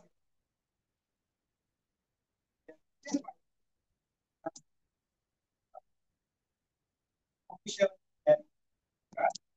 Oke, kita belum ada pernyataan ceasefire, itu hanya pernyataan Trump saja, dan semua orang juga tahu bagaimana validitas kalau Trump berkomentar. Dan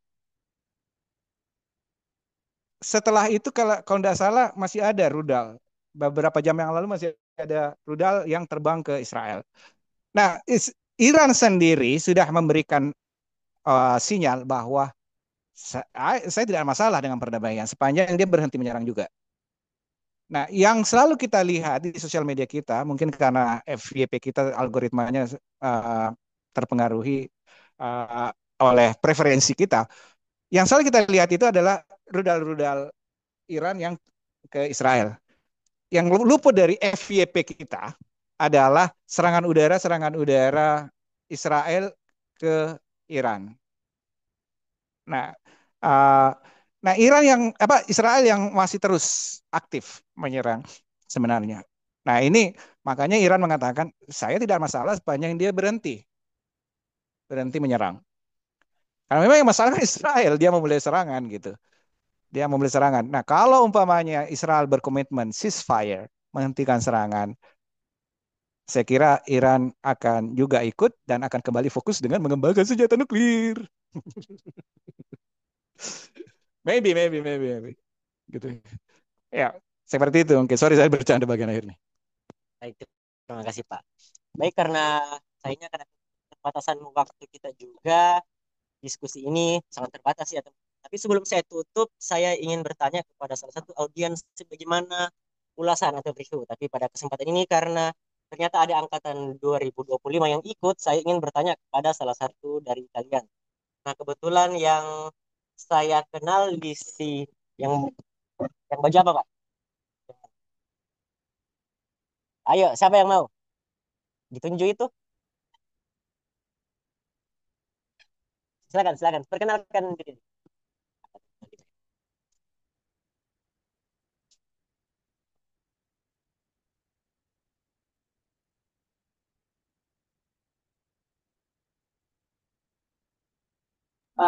Sebelumnya jujur sebelum PKKMB kita angkatan 25 udah merasa terbakar nih dengan suasana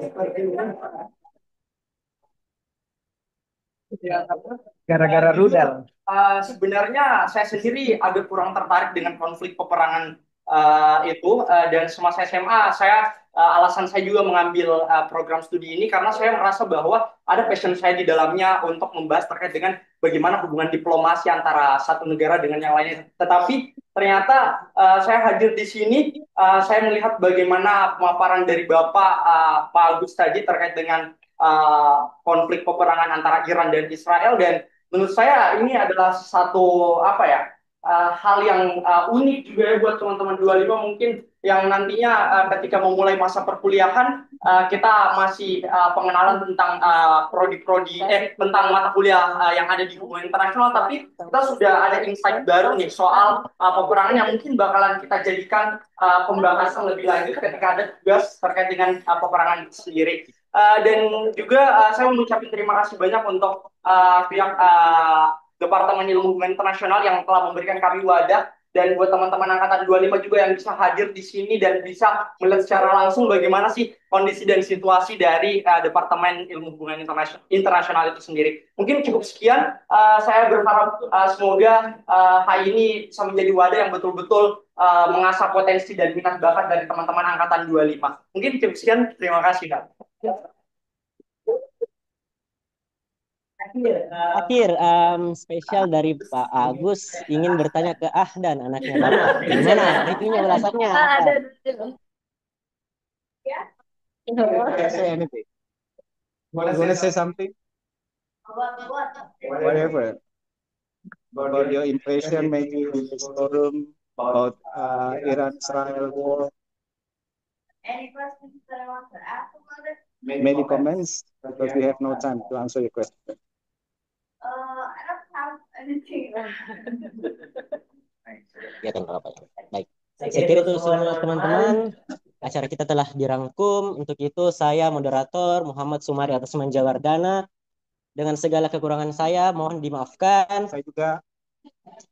Dan teman-teman mengingatkan lagi diskusi ini jalan tiap bulannya. Jadi tunggu kabar-kabar selanjutnya. Semoga topik diskusi bulanan selanjutnya kita bukan hal yang tragedis ya, tragedi ya. Semoga hal-hal yang menarik untuk dibahas secara kemanusiaan mungkin. Gastrodiplomasi. Betul. Jangan kematian-kematian terus, aduh. Baik, saya kira untuk itu kita harus foto dulu, foto bersama. Ayo, ayo.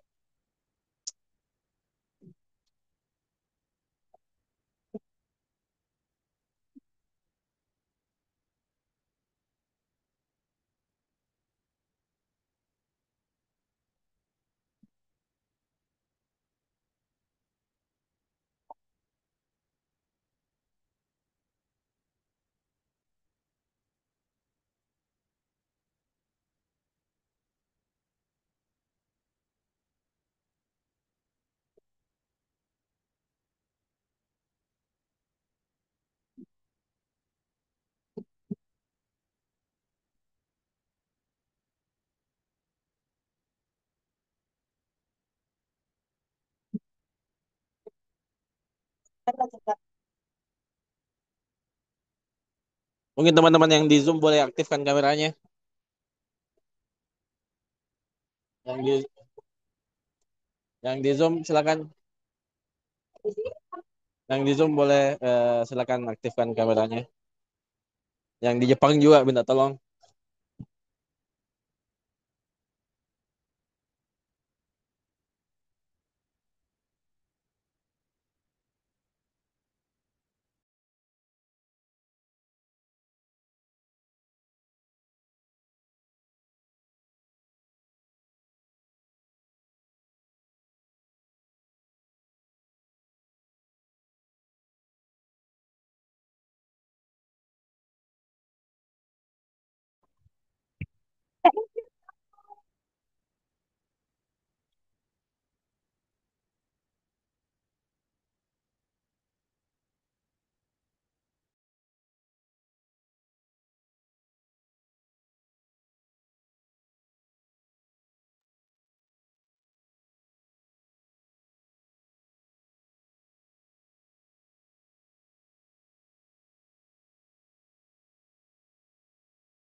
Ya, silakan aktifkan kameranya. Iya, kamera.